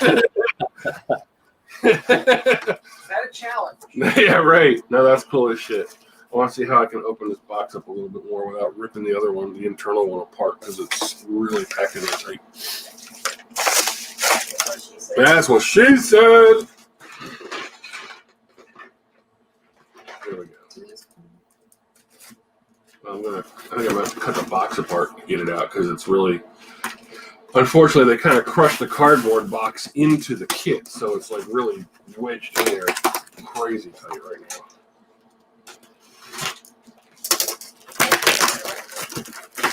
There we go. He sent me this because it was something we were joking around about a long time ago, and he had one in his store and he was going to sell it, and I guess he decided to send it to me instead. I got a whole Scala kit. What is that? Scala. It's a line of Lego that kind of failed after a couple of years. It was to compete with Barbie. Oh, So he basically sent me a Barbie kit. nice. But it's a Lego brand Barbie kit. Never seen a grown man so excited about Lego Barbie. The cool thing is, now, don't get me wrong, because I do play with Lego sometimes. I don't have any Barbies. Now you do. Do I have Bratz doll? No, I don't. You had Bratz dolls. No, I didn't. You guys did. I just molested them when nobody was looking. No, I'm just kidding. The cool thing is, and something people need to know, especially if you're not into used Lego, you won't know a lot of this. But a lot of the colors that are being reissued right now came from some of these old kits. Some of these have like really old, the light bright yellow came from this line originally, but they stopped producing this line, so that color died off for 20 plus years. So there's lots of parts in these kits that are like predecessors to the new stuff they're coming out with now that they were real. I mean, you can find some of the parts in these kits. They're coming out with new parts today. That's bullshit. They've had the mold for 30 years. They've just been sitting on it. So they're actually reproducing the prices of the old ones then? Right. So they're reproducing parts in new colors using molds that are 30 plus years old. Gotcha. So they might be manufacturing new molds maybe, but there's lots of unique, cool parts in some of these things, because that's one of the things that I bought for myself was some Scala parts for the Falling Water house I'm building. It's got like legit ovens and legit like toilets, like really nice design stuff, and they're a bigger scale. So shut up, man. I'm building my freaking house. There's videos on YouTube how to build like toilets and stuff. So thank you, Steve. I appreciate it. The Star Wars figure. Sand people. Now, I don't know anything about Star Wars, so you're going to have to write some stuff in the comment thing and explain this piece and why you sent it, because I don't know anything about Star Wars. So is it interesting? Is it expensive? Is it It probably wouldn't sell. That's why he sent it to you. Well, this is not the one. This is not the world's most unsellable Lego part. This is just a Star Wars figure, and I don't want to do or say anything stupid because I know some Star Wars figures are worth hundreds of dollars. So if this thing is worth 10 cents, let me know. If it's worth $100, let me know. I don't know, but. Is this supposed to be a giveaway? You need to tell us, like, fill us in on all this stuff. You sent it all. I don't know what it's all for. Read the letter first. Oh, yeah, okay, I guess that would make sense. Probably the directions are in here. You said you weren't gonna read them. Well, I am going to read them, but I'm going through looking at all the stuff first. That's what everybody wants to see. I can't wait. I'm not going to open anything until I read the letter, I guess, except for the Star Wars figure. So let's open the letter. But keep in mind, I'm illiterate, so reading this is going to be difficult. Illiterate and dyslexic. That goes really well together. Okay, we got his business card. It says enjoy. And he sent me we got a little business card. Nice. Yep. And he's got all his little Bricklink information and QR codes on the back. I'll get some more QR codes. QR codes are cool. I like using them. Yeah, I should have did that on mine. I don't know what the Lego playing cards. Anybody else got any of these? I've never seen them before. I don't play with them, so. I think Drops had a bunch he got, but I don't even know where you'd get those at. UK, duh. McDonald's? You get them for free. Okay, the letter. Oh, there's a lot to it. It says, Dear James and gang, so I guess that means you too, Nathan. Yes. Should I read it to myself first, or should I read it out loud before I start reading it? Tell me what I should do, Steve. I don't know.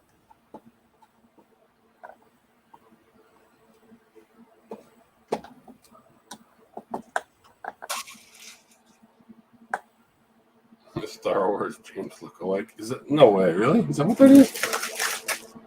No, not quite. Does it look like me? Not quite. No, not really. Okay, well, I'm going to read the letter to myself first. So you go ahead and yak for a few minutes and talk to them. I'm going to read this, and then I'll come back and read it out loud if it's appropriate. Okay, 50 caliber says Sainsbury's for the cards. What is Sainsbury's? We don't have, is that a store? Because if it is, we don't have those. Never heard of that. But anyways, so what should we talk about? Well, my dog's getting bigger. You guys seen my last video with the dog, Milo. He's like 4 inches taller now. I don't know if he's on steroids or what, but he likes to go outside and crap in front of the door. I haven't figured that one out. A grocery store in the UK. 50 caliber, are you in the UK? How do you know so much about that? Huh. See, our grocery stores don't really carry Lego. They carry like knockoff crappy toys that are a waste of money. But that's about it, I guess. So I did see a funny thing the other day, though. That a funny meme that somebody posted on Facebook that they were so glad they took away Dr. Seuss, so now their kid can go back to playing Grand Theft Auto 5, being hookers and stealing cars. That's cool. Watch a lot of British television. Yeah, I watch a lot of British shows on Netflix, but for some reason they're like translated into a weird English accent, which is never lines up with how they talk. Okay, I read it. There's nothing bad in here that I can't say on camera, so I'll read it out loud if Steve doesn't mind. Good. Yeah, it's kind of cool. And this actually is a very interesting little story. So I'm kind of impressed now, not knowing anything about Star Wars and what he wrote. That's pretty cool. So I'll read this and then hold this up again because it makes a little bit more sense. Says, okay, James and gang. Picked up a large used vintage lot the other day and found a near complete, pretty squished Scala set.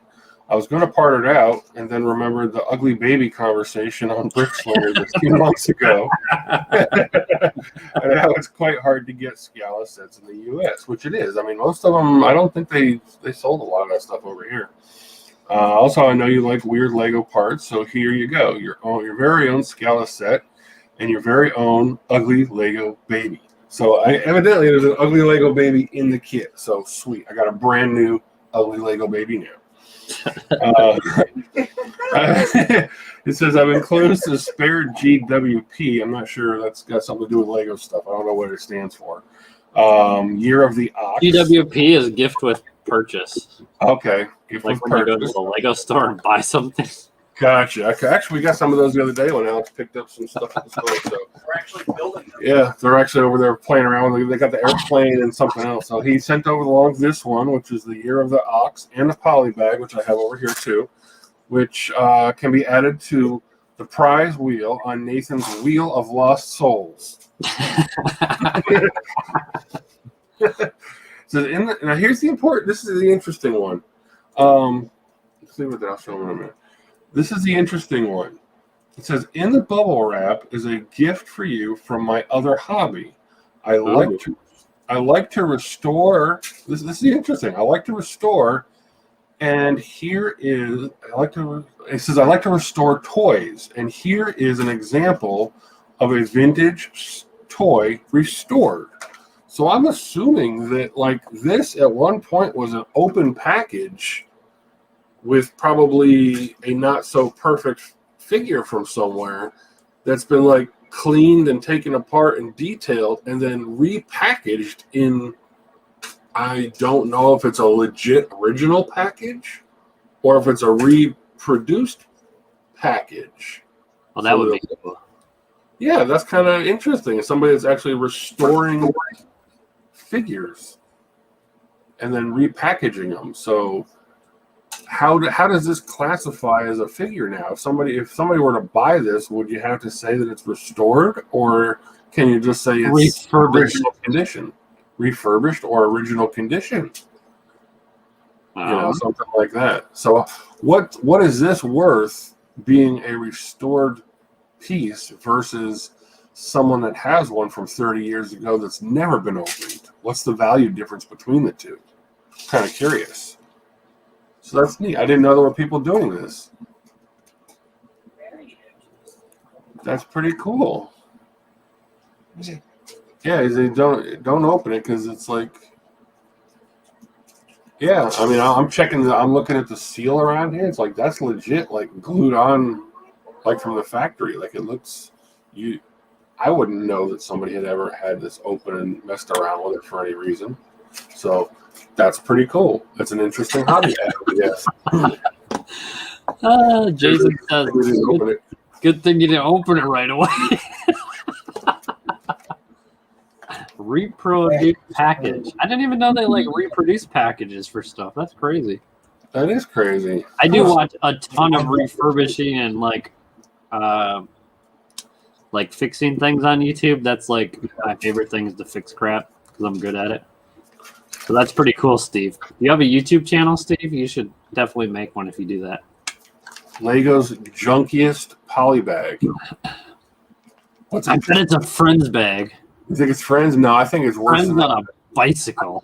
I think it's going to be like one of those stupid little birds made out of like 3 or 4 parts. It can't be worse than this one I found. Hold on. Let's see what's your worst poly bag. We'll see if this one beats it. I found this set in this one I just got. Look at it. I don't even know if this. I don't know if this is torn or what this is, but it's a classic set. 4282. Look at this. See? Oh yeah, see that's what I'm thinking. I think it's gonna be like a bag of parts. Oh, dude, this one's not even for $1. This one doesn't even have half that many parts in it. I can feel it. It's probably got like 4 parts. I think it's gonna be like it says the world's junkiest poly bags. This ought to be awesome. So that's going to become our new mascot, is what you're saying. No, this is going on the Wheel of Misfortune for sure. Somebody's getting stuck with this bitch. Hey, so I was reading this hotel I'm going to, and it says if you become COVID positive, you get a free 10-day stay at no charge in their extended stay quarantine area. Oh my God, Nathan was kind of right. Oh yes, a friend set. It's a friend's table tennis add-on set. What? You'd be better off partying that out. I bet those parts would sell. Somebody will buy those little tennis rackets. Tennis racket. It's a fence, and it's got a round dot, and it looks like I don't know. This over here looks like one of those little paddles with a tile on it. So maybe it's not just tennis. It's like tennis and ping pong table. Nice. I don't know. I really don't believe that is the world's junkiest poly bag. I think the one of those old school crappy brick built ones really like the duck. Yeah, exactly. That they were trying to sell for like $3 last year. It's even like a shiny chrome package. Like, look at the packaging's beautiful. I mean, it's like rainbow colors. So this cannot be the world's junk. It makes all the little girls say, "Oh, I want this." Yes, exactly. Okay, now we're gonna move on to the most unsellable Lego part in the world. So basically, this is like one of those hot potatoes. Like whoever on the planet has this, you're just fucking stuck with it until you pass it on to somebody else. Let's see what this one is.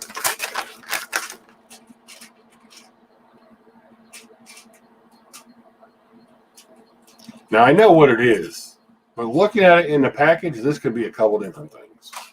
Let me give you the original initial shot I got. What's that look like? I don't know. Oh, I have no idea. Kind of like one of those Technic pins sell, Jason. I sold like 30 of them used ones today. People buy Technic pins. Did Steve send us the Lego speculum? Because that's kind of what it looks like in the package. It looks like one of those things that you put on like a horse or something. Yes, I believe it is some type of horse or animal rein. But I bet it goes on a Barbie ox. A Barbie ox? No. Yes. Nah. The Barbie can run the ox through the field. I think the Scala sets do have some horses. So maybe it's like a horse bridle type thing for one of the bigger scale kits. I don't know. We're going to have to look up the part number and find out what the hell this goes to. But now, is that like a challenge? Like we have to take this and make something worthwhile out of it? What is that, medium blue? I believe so. It is Lego, and it is old-ass Lego because the Lego's logo is really small on the studs. Probably not going to be able to focus on it. Focus, you fuck. Yeah, it's not going to happen. Anyway, this has got to be some old G shit. This is old. See if we can find a part number on that one. 3320210. 33210. 33210? That's the part number. So let's look it up over here. Sean says it's a Scala bridle. See, I was right. Horse bridle. 33210? Horse harness. 33210. The babies are ugly as hell. Are their horses good looking though? Nope. No, the horses are terrible. No, the horses are nicer than the new horses are. We have that carriage. Alex is right. Let me show the We screen have again. that carriage. We actually have this carriage. Killed it. We have the horse. That's your screen. not I mine. think we have the horse too. Go get the horse. We'll put the bridle on it. See if Jessica's got the I think horse. it's an inventory. They think we have the horse that goes to the bridle. Steve says check out the green part in the Scala cupboard. Green part in the Scala cupboard. The bottle of milk? Holy shit. There's like milk, What? a loaf of bread, a When was box this of sold? cereal, a book. There's like all kinds. I mean, look at this. If you look close up, there's like all kinds of crazy parts and pieces inside the. You're probably gonna have to take pictures of all that crap to put on Bricklink because they probably don't have the pictures. Look at the cake. Look at that baby. My God. That one's way better looking than the one I had. I mean, it's like, look at the teapot and set. And this shit's all like legit Lego shit. See, they made better shit back in the day. Yeah. I bet none of it says Lego, so it all gets thrown out. It all says Lego. I don't know. I'd be like, oh, is this Lego? No. The bridle has Lego on the studs. Steve says the part that clips to the door. The part that clips to the door on the cabinet? It's a frame. There's a frame and a TV. That's what I heard. I'm not sure what he's talking about. It's got a computer screen, like a computer monitor. That's the back of the monitor. He says I gotta open the set to see it. Well, it's already open because it's been repackaged. Well, I'm gonna open this and go through it a little bit more thoroughly. So maybe on next week's show, we'll sit down and have like a whole little viewing of odd Lego parts people have probably never seen. I mean, look at the furniture. Shit, look at the chairs. Like they're legit model chairs that Lego made at one time. It's a better picture on the front, dude. Yeah, the picture on the front is a little bit bigger. Sean says it's a crack baby in there. It's a crack baby. It's not the new ghetto Barbie. It's back when they were civil. Yeah, right. She looks like a legit like stay-at-home mom instead of like a whore. No tattoos, no piercings. Yes, that's why the newer products. Very cool. Well, I appreciate it. There's a lot of. I'm into like the weird, crazy stuff that you come across that you don't expect to, and that's gonna have a lot of parts that I've never seen. I never paid that close of attention to what come in the kits, but we do. Alex, we saw the horse. You said? I think so. Let me see if I can find the horse and get a part number and check the inventory and see if we got it. It's not there. I just checked the animal bin. Oh, okay. Maybe we sold the horse. That's too bad. People were talking a little bit of junk about this kit, but I actually kind of like it. Alex just built it. You guys can get two, and you can play Barbies. We could. We'll have you over, and you can play with us. Alex just put this thing I'll bring the together. crack babies. These are one of the giveaways they had when you spend X amount of dollars at the Lego store. And Alex just put it together. It's pretty cool. It's a nice little kit. That's cool. Are you gonna like blow it up or something now? I'm just gonna throw it at the wall. Throw it at him. Just be like, Gotta yeet it off the roof. Yeah, eat it off the roof. Maybe it'll make it further than she actually did. That's pretty cool. Yeah, she didn't get all that far, did she? She didn't quite make it. So we have the Year of the Ox, which is kind of an interesting little figure build kit. Can I build the other one today? people are trying to sell those on Facebook. Huh? People are trying to sell a bunch of those on Facebook lately. Oh, yeah? So, that one. I'm interested in what are the cards. I don't want to open them because then you probably like ruin the value type shit. But I'm kind of curious what's in them. Do they have gum? I want some gum.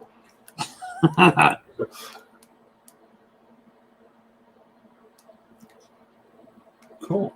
But yeah, we got cards. We got table tennis. Alex is begging me for this one, so I may not make it onto the wheel. The poly bag is a Lamborghini. Ooh, nice. Nice.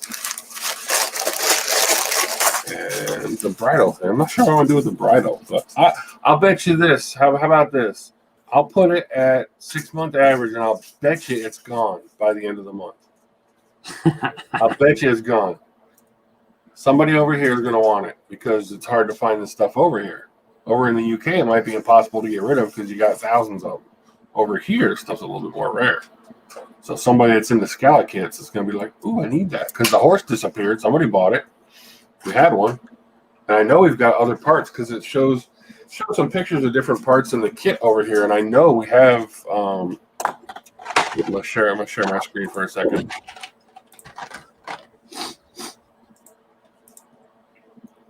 These are the parts that it shows in that kit. Let me zoom in a little bit so you can see this shit a little better. Here we go. These are parts in the kit, and I know for a fact I have that crown.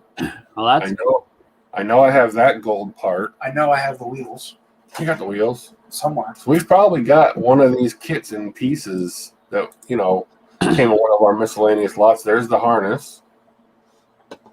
He says look at part number 6797. 6797? Okay, let's just do it on here. It's easier. 6797. That shows you how old it is. It's only got 4 digits in the part number. Hey, do you notice how Bricklink now, when you enter something and then you hit enter, it just gives you whatever's in the drop down rather than what you actually typed? Yes. Like super annoying. Like Yeah. before it wouldn't do anything, and now they made it so it's even more annoying. It's an engine air scoop, so we could put that on a 6797. Is that the right part number? Dude, it's a bread box. 6797. Is that what they use it for in here? What do they use it for? A garbage can? I don't know. It may not be in that particular. Oh, it is. It's a little towel holder on the inside of the cabinet. Oh, you can't. Oh, yeah, you can see the picture. It's right there. They use it like a towel holder for inside the It's cabinet. on 1,400 wanted list, and there's only 51 for sale. Oh, maybe we're supposed to look and see what its value is. High demand item right there. Let's see what the value over here is. Holy shit! Damn. Whoa!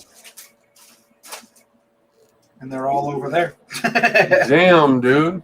That one part alone's worth like what a whole kit would be.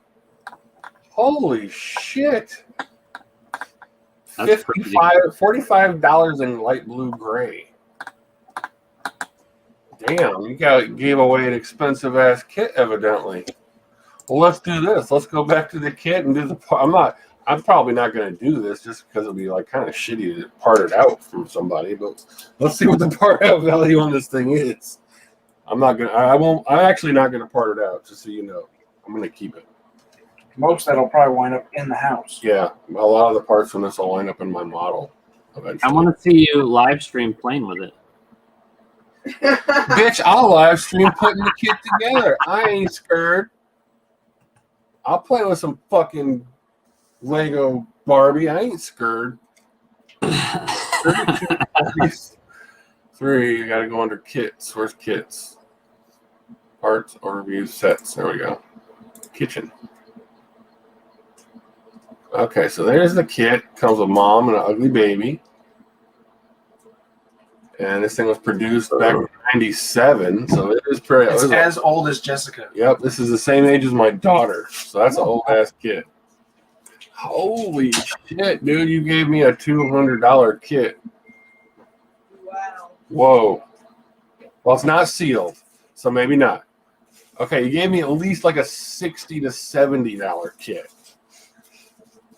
Well, thank you very much. I appreciate that. That's awesome. But a brand new sealed one is almost $200 for that set. Wow, that's awesome. Thank you very much, Steve. I appreciate it, and I will keep it. I'm not gonna part it out and be a douchebag about it. I wonder if they're closer to the right scale that you need for. It probably is house. close. Yeah, it probably is closer to the house scale. I mean, I think they're like legit, almost Barbie size. Open it up. Well, The side's open. Just open it. See how big the figure is. The house is a weird scale. It's not close to Barbie. Here, I'm gonna turn the camera so everybody can see. Sorry. That's okay. I'm gonna turn this back off too. Hold on. Oh, come on. Close this stupid ass thing. Hold on. Oh Stop wow! screen. Everything's coral. Oh, just got the stickers on the chair and everything. Here, you'll like those. Tip it up. Well, if I tip it up, I'm gonna drop something. You can't see because it's all pink. Oh wow, these are really well produced. Like they got like details in the chairs. Oh yeah, you got a new ugly baby. Oh yeah, this one's worse. Is it worse or It's better? it's not worse, but it's just as bad. Oh my god, what is up with the freaking figure design? Yeah, dude, these are the right size. It's the ugly baby. Now we got a pair of ugly babies. This one's not an ugly baby. This is an ugly child. The other one I have is like the ugly baby. You got yourself a new Karen. Oh yeah, she isn't. Well, she's not quite. She's like 3/4 Barbie. Yeah, it's like 3/4 Barbie scale. That's a pretty good size. She's the right scale. That's a pretty good size. And all the joints are articulated pretty well. Let me tilt the camera so you can see. Oh God, you're already playing with Barbie. Hell yeah, bitch. Any toys. It's articulated pretty well. And anatomically correct. Look at that. She's wearing like a white diaper. Good for her. What's under the diaper though? I will let you know later. But pretty cool. Playing with I ain't afraid of playing no Barbie doll.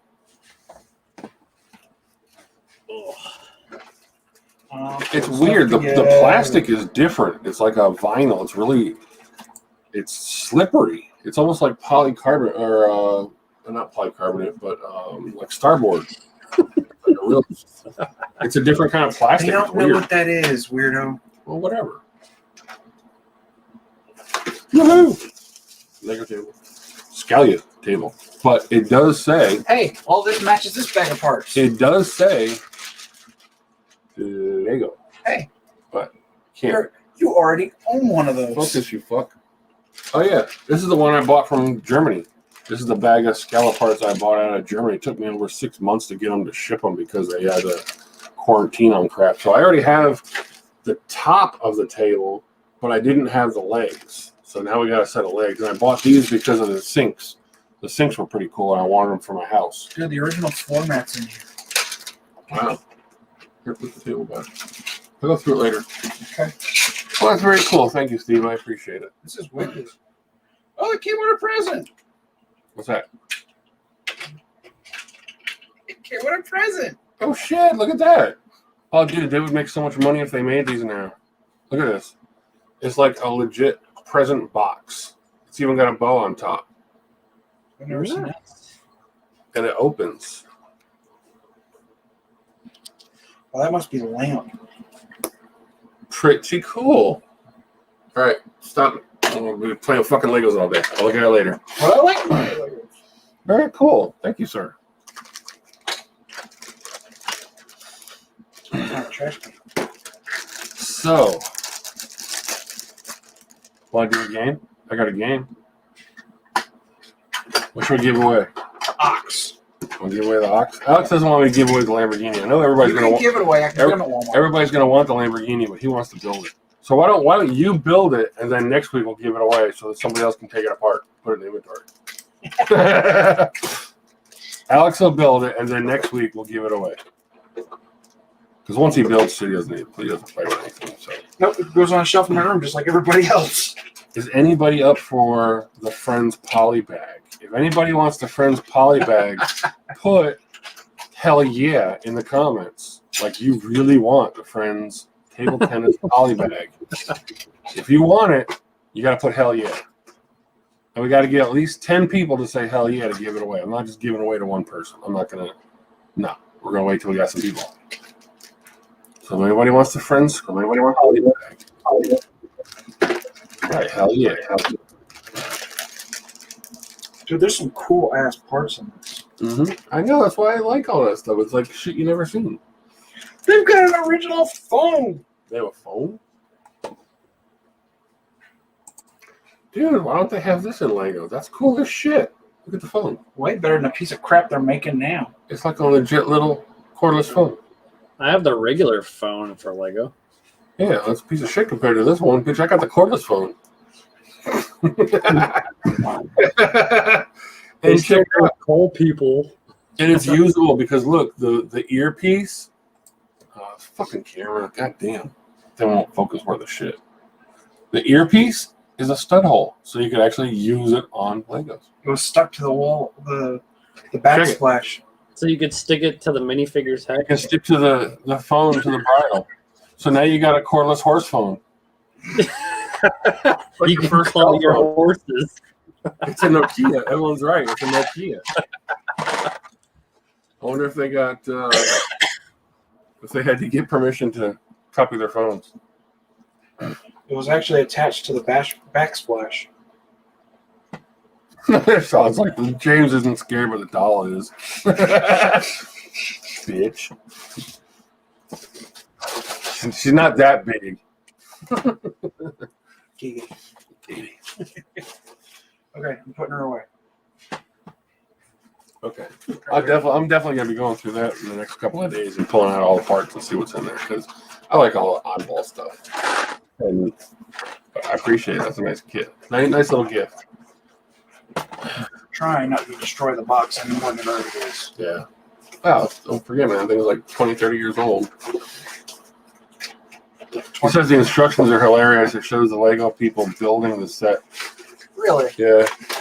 I'll have to go through the instructions and look at it. You can probably download them too. They probably got digital copy on Lego's website where they got all the instructions. You probably get a PDF of it too.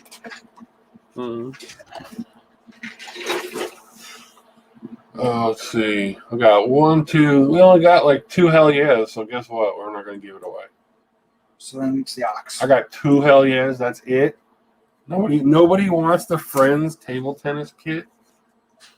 I guess it is one of the shittiest Lego polybags. Can I see it real quick? How about the ox? We're gonna get 10 hell yeahs on the ox. It has how many pieces? It doesn't even tell you how many parts it has. It's because it's supposed to be a gift. Yeah, it doesn't even have a part count on it. That's interesting. I can't look up the part number though and look it up real quick and see what we got in here. 40417. Year of the Ox kit. That's kind of cute. It's got like a little base. Look at his tail. Okay, so this one 167 parts. 167 pieces. But that doesn't include extra small Yeah, it doesn't pieces. include the extras. And this one's like a $8 or $10 kit, so it's got a little bit of value to it. That's retail. If you part it out, let's see what it comes to as a part out number, which I'm assuming everybody that gets their prizes from us just parts them out and throws them in inventory. We've never really touched on that subject, but I think we should. How many people have gotten prizes and actually held on to them versus parting them out and throwing them into your inventory? Let's see what those numbers come up as. I'm curious. Did you really keep the stuff that we sent you, or did you just flip it? This one parts out 6-month average at $20. So that's a nice little giveaway. If you part it out. Me personally, I'd build it and stick it on my shelf because we got a bunch of little kits that we've been saving.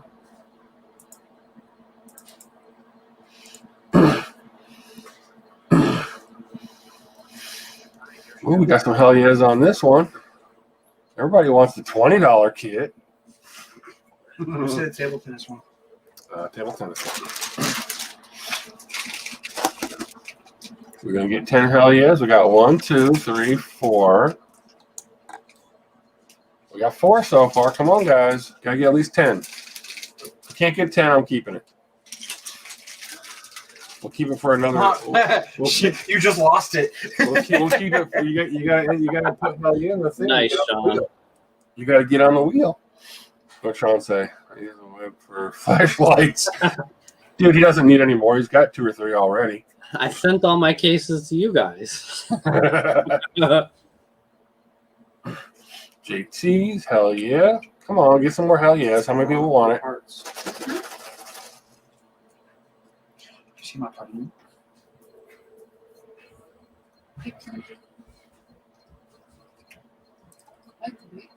Yeah, it's really nice. There's a bunch of people talking crap about it in the Facebook groups, and I actually think it looks really good for what it is. For free, it's a nice little kit. Yeah, I mean, if you're going to pay $100, you'd be bitching. Even if you buy it, it's only like $20-25. So Right. I mean, it's still a good looking kit for $20. Yeah. And they come out with much. They came out with much shittier Star Wars sets than this for $20. That's true. That's true. Now, Steve, you need to tell me a little bit about the Star Wars figure. If you just gave me like a $70 Lego kit, what's this thing worth? Am I holding like something really expensive, or is this like a $5 Star Wars figure? Look at its left hand. through the package. I can see it. Yeah. Tell us something about the Star Wars kid, dude. Is he still on? He might have gone to bed. He's got to be like 4 o'clock in the morning his time, 5 o'clock. He might not be on anymore. I don't know. But I'm gonna have to find out about the Star Wars figure because I'm kind of curious. I don't know enough about Star Wars stuff to know anything at all. I know some. It's like if you get the little red Lego helmet, it's the red. Shit, what's his name? Darth Vader. If you get the red helmet, it's like $500. Nobody'd know that unless somebody told you.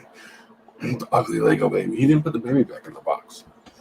So they bought placeholders for collectors. The value is in loose figure.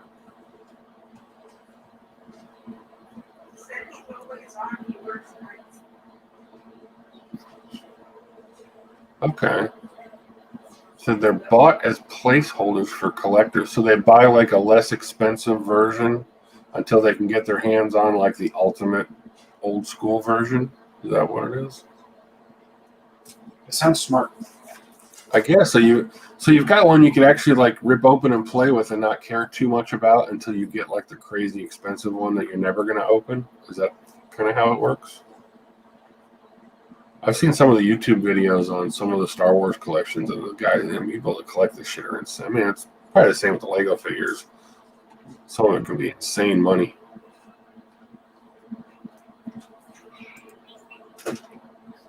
Okay. So they buy. How much is this one worth? Like, if you were a collector and you bought this particular one that you refinished and put back together, what would this cost as a placeholder for them?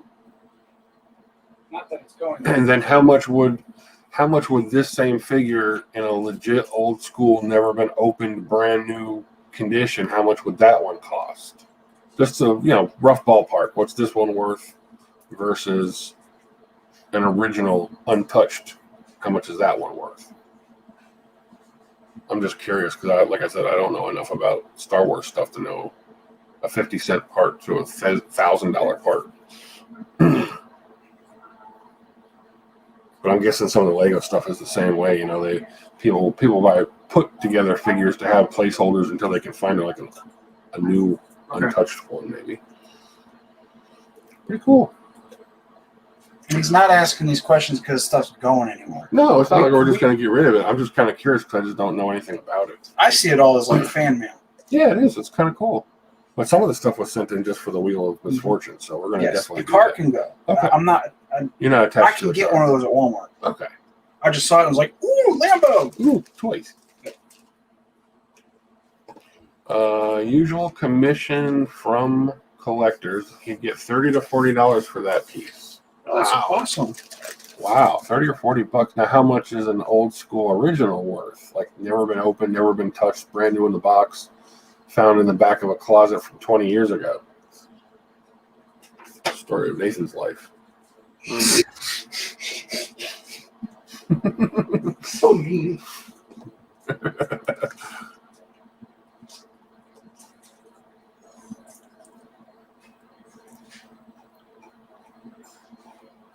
Do we want to do a Wheel of Misfortune, or do we want to do a Pick-a-Brick cup full of parts quiz?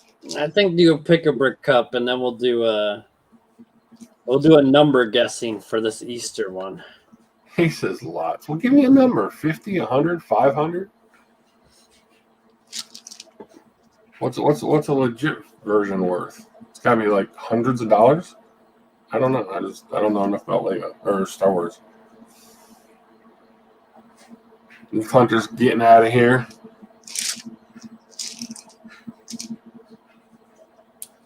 Have fun in Jamaica. Hey, thanks. Want to stick around for the Pick-a-Brick Cup guesstimation? The parts we have in here today are the regular telescopes, Lego telescopes. They had them in sand green, so Alex picked up a whole cup while he was at the Lego store the other day. Gonna use them. Gonna use a bunch I of them. haven't seen those. Yeah. They make great handrails. Yeah, they make nice railings if you're doing a model or a mock or a building or something like that. They good for fencing. But we'll do closest without going over. Wheel of Fortune rules. How many telescopes fit in a pick-a-brick cup? Now, the little dome's not completely packed tight, so it's basically like a full level cup. I can take the lid off and they won't fall out.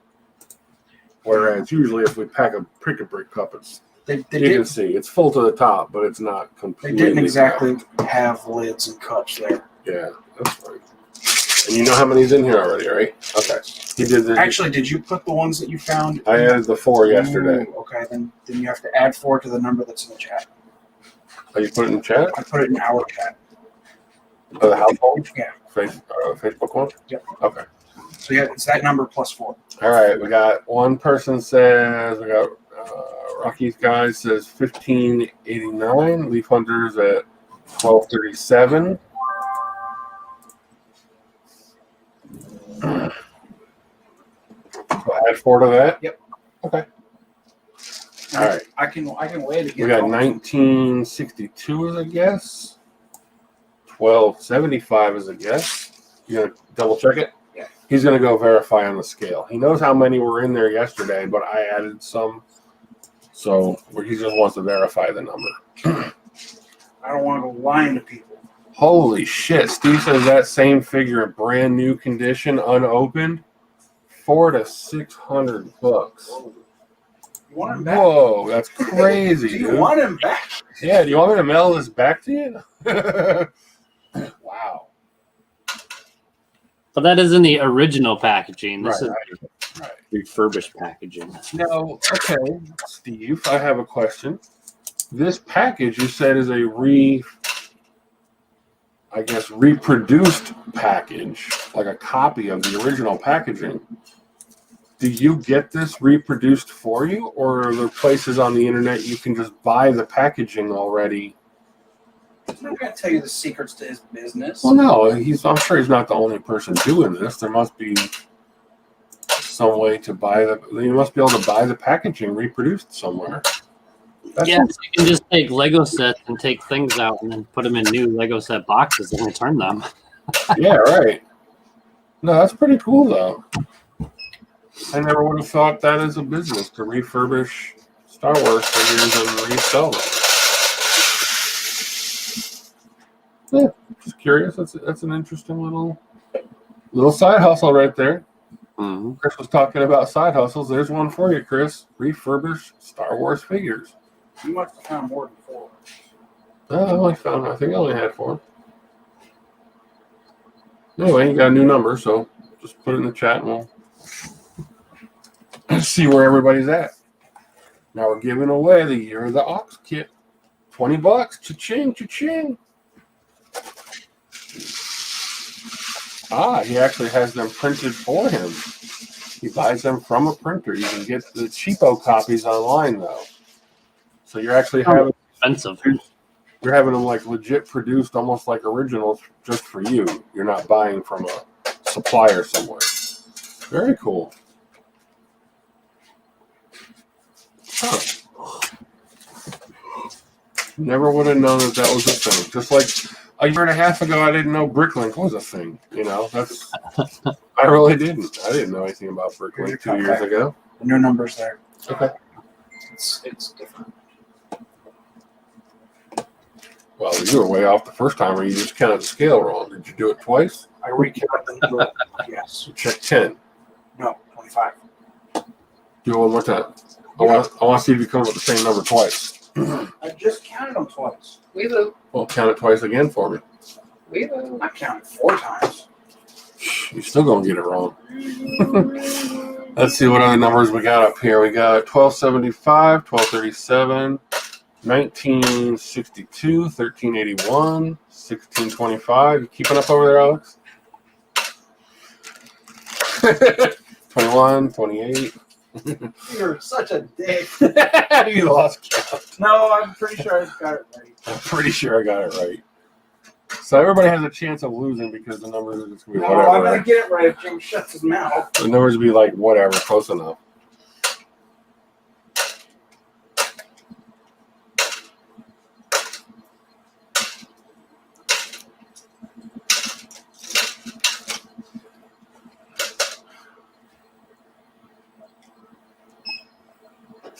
Okay. Let's see if we've got the same number twice. Sean's at 800. Yes, the number is The number is the same. Okay. Do we have any other? Verify for me. I'm just gonna go double check the screen. What's the screen say? Not out loud. I'm not dyslexic. That's you. Well, The numbers on the caddies I didn't beg write to those. differ. yeah, right. The numbers on the caddies and inventory beg to differ that you can count. No, not that he's, that he's dyslexic. Yeah. Well, it's either one or the other. Is either dyslexic or can't count. Pick one. Either No, one's. she's saying the cart numbers don't match. That's the right number right there. Okay. We do have a legitimate. You only get to pick one, Sean. 1, 2, You only get to 3, pick one. 4, 5. And I'm going with the first one you typed. So guess what? You're stuck with 800, dude. Okay.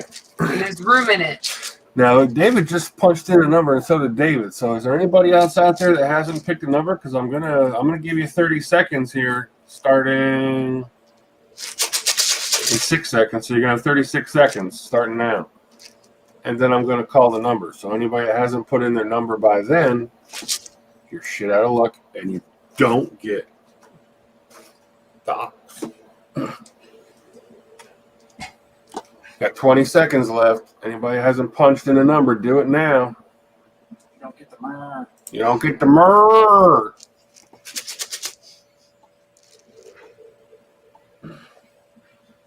All right, 5 seconds left. You're going to be out of time.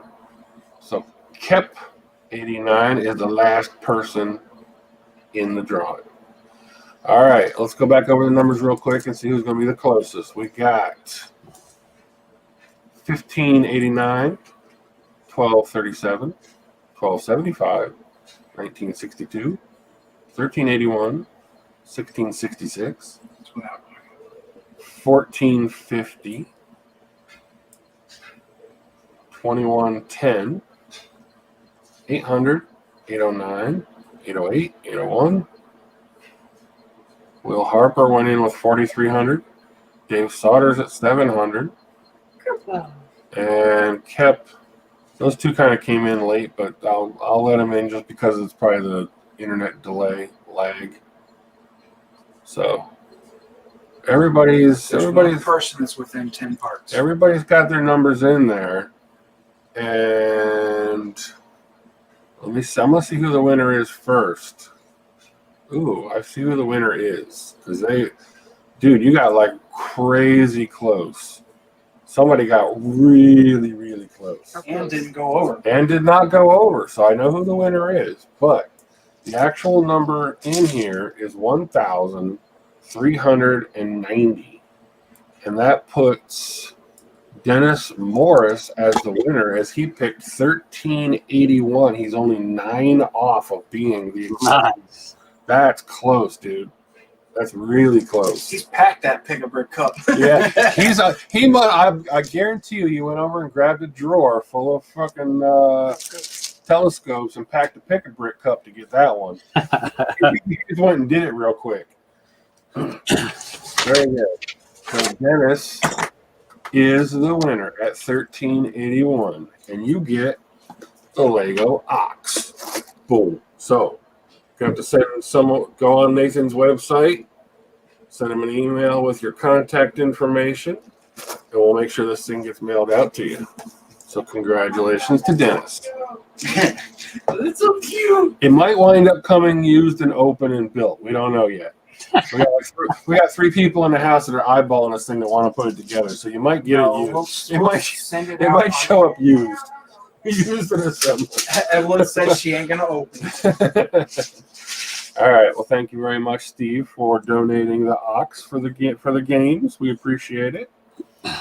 Nobody seemed all that thrilled on the Friends kit. So when we do set up the Wheel of Misfortune, we will put it on there for somebody. I promise.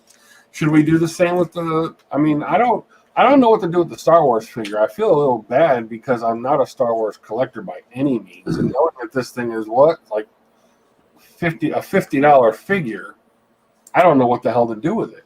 I mean, I could sit it in a closet and just leave it there, but I don't know what we should do with it. Is that something we should put on the wheel, or It's a piece of fan mail. do you have want us put to it on keep it? display. I can put it on display, but I feel bad keeping a $50 figure that I'm not a collector. Kind of feel guilty. Anyway, Tell him next time you'll give it away. huh? Next time you'll give it away. Okay. Then over the weeks, people will see, and then they'll be like, "Oh, I like that." Oh man, I need a Star Wars figure, dude. I guarantee there's gonna be people out there that are into it. They'll be like, "Hell yeah, I need that one." All right, let's do for this Easter one since I'm not doing Brick Slingers on Easter. Okay. But you'll get this in time for Easter, so you can get fat on chocolate eggs and. Are you doing the wheel for the Easter egg one? No, I'm just gonna do between 0 and 100. 250. Do a higher number. It's more fun that way. Okay, between 0 and 250, you can guess as many times as you want. Don't tell. Did you tell me the number? Yeah, I sent you the number. So. I didn't click on it, so I haven't seen it because I want the egg too. Okay. But I haven't looked at the number. Okay, sounds good. What's Between the 0 and 250. Yeah, between 0 and 250 or 1 and 250. Yeah, 1 and 250 or 0, whatever. And Okay. 250. First one to get it on my screen wins it. I'll mail it up tomorrow. I'm not good. Between 1 and 250. No, what's the prize? A little Easter egg kit. And I know Nathan, so I'm going to go with an oddball number. 9. 69. He's got a number. I'm never going to guess it.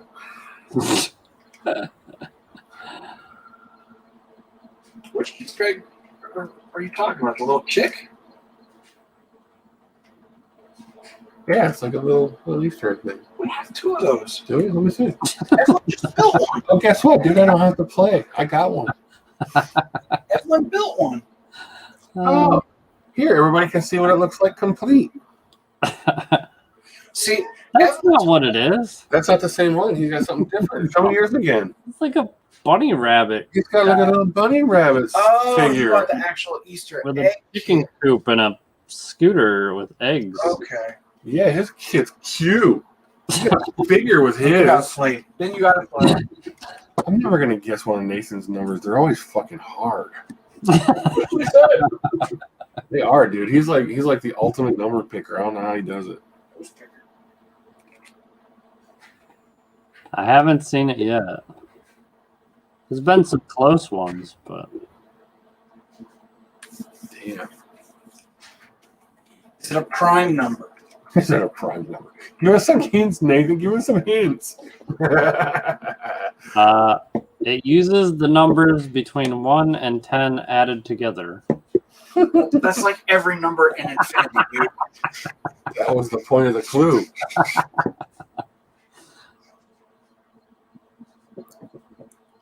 And we're gonna have to prove Steve wrong that we will sell the horse rein. Yeah, you'll put it for 1 cent and it'll be gone tomorrow. Oh, hell no! I'm gonna go back and look and see what the horse rein is. See what you do. I'm gonna put it at 6-month average What and you sell do. that bitch. Send them the money. I'm still watching. I haven't seen it yet. You find one of the complete kits. Oh, Head I to- think someone got it. Oh yeah, got a winner. 37. Yeah, I wouldn't have got that one. I think it was Brick Outside the Box. Everybody stop entering numbers so I can double check. See if anyone else said it, but I think that was the first one I seen. Oh, wait, no. Hold on. Evelyn said 37 a long time ago. Oh shit! Evelyn won it. You won. I think Evelyn got it. Whoa, she did. Let me double check. I think You I won the Easter one, honey. Yeah, she was like the fourth one to guess. Wow.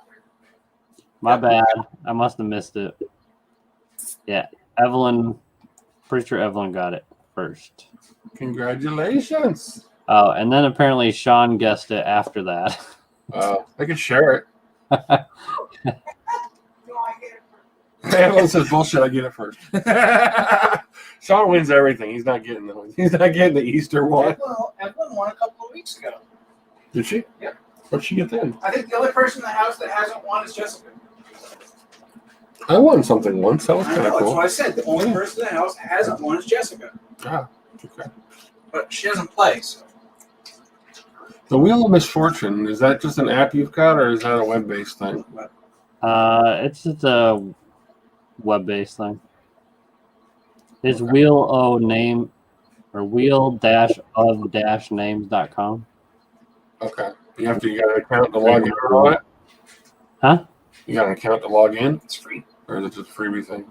But yeah, you can if you create an account, then it will save your wheels you create. Okay.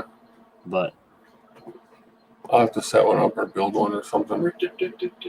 yeah, so Evelyn was the first one, and then it was Sean, and then it was Brick Outside the Box, and then it was Will Harper. 4 people got it, though. Damn. That's not Yeah. usual for you. On mine shows that Evelyn had it first. You won an Easter egg, Evelyn! Congratulations.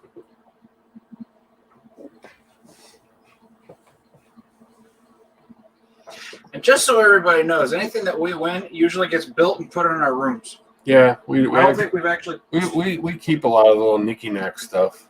We've got a little collection up there on one of the rack shelves, and then there's shit all over the house. We got Legos like in every freaking room. Literally, every room of the house has Legos in it. Yeah.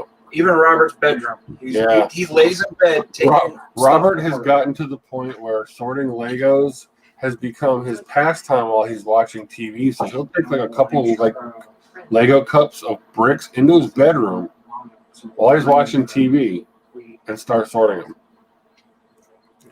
He's like hardcore. Will Harper wants to win my beanie, apparently. I'm pretty sure I got a couple of these at like Walmart for cheap.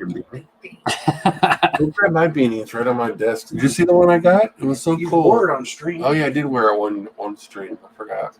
It's never cold enough to have a beanie down here. Good beanies are hard to find. Like when I find them, I buy a couple. I got this one on eBay. Hell yeah. Festivus for the rest of us. I thought that was cool. Well, here, you send me the computer, I'll send you the Easter egg. Okay. It's sitting out there. Alex just packed it up the other day. It's ready to go. It's been in there since last week. Send it out. I will. I gotta send me your address. All right. I'll send you it after this. You'll have your computer. I hope it arrives in one piece. It's packed in the OEM box. Yeah, so it's coming. Oh, It's coming you'd be oh, yeah. surprised. My sorting table was damaged, and that was packed like extra good. Was it really? Oh. Yeah. Like it had styrofoam and cardboard, and it's still. You know what I could do? Up. I could get those in the foam packs that we were using for the stereo equipment Pack it just around to it. beef up the box. I've got a whole case of those. Might not be a bad idea. I'll waste for them. My father bought a while back. He bought some of the. It's like a foam thing. You crack it and you mash it and you throw it in a box and it expands inside the box. Oh yeah, I've seen those. Those are cool. We've got some of those. Alex says he might actually put a couple in there with the computer just to make the box itself more solid because there's, they got the little end caps, but then there's like a big gap between the computer and the box. So it's like if somebody just drops another box on, it's going to crush the cardboard. So he says he might throw a couple of those. Just wrap it in saran wrap and then just like take that great stuff foam and Yeah, right. Exactly. Just make I've seen videos of somebody having done that, and that makes a fucking that makes mess. one a hell of a mess. Oh my god. Steve says my head shaped like a gone wrong Rubik's cube, so beanies don't fit.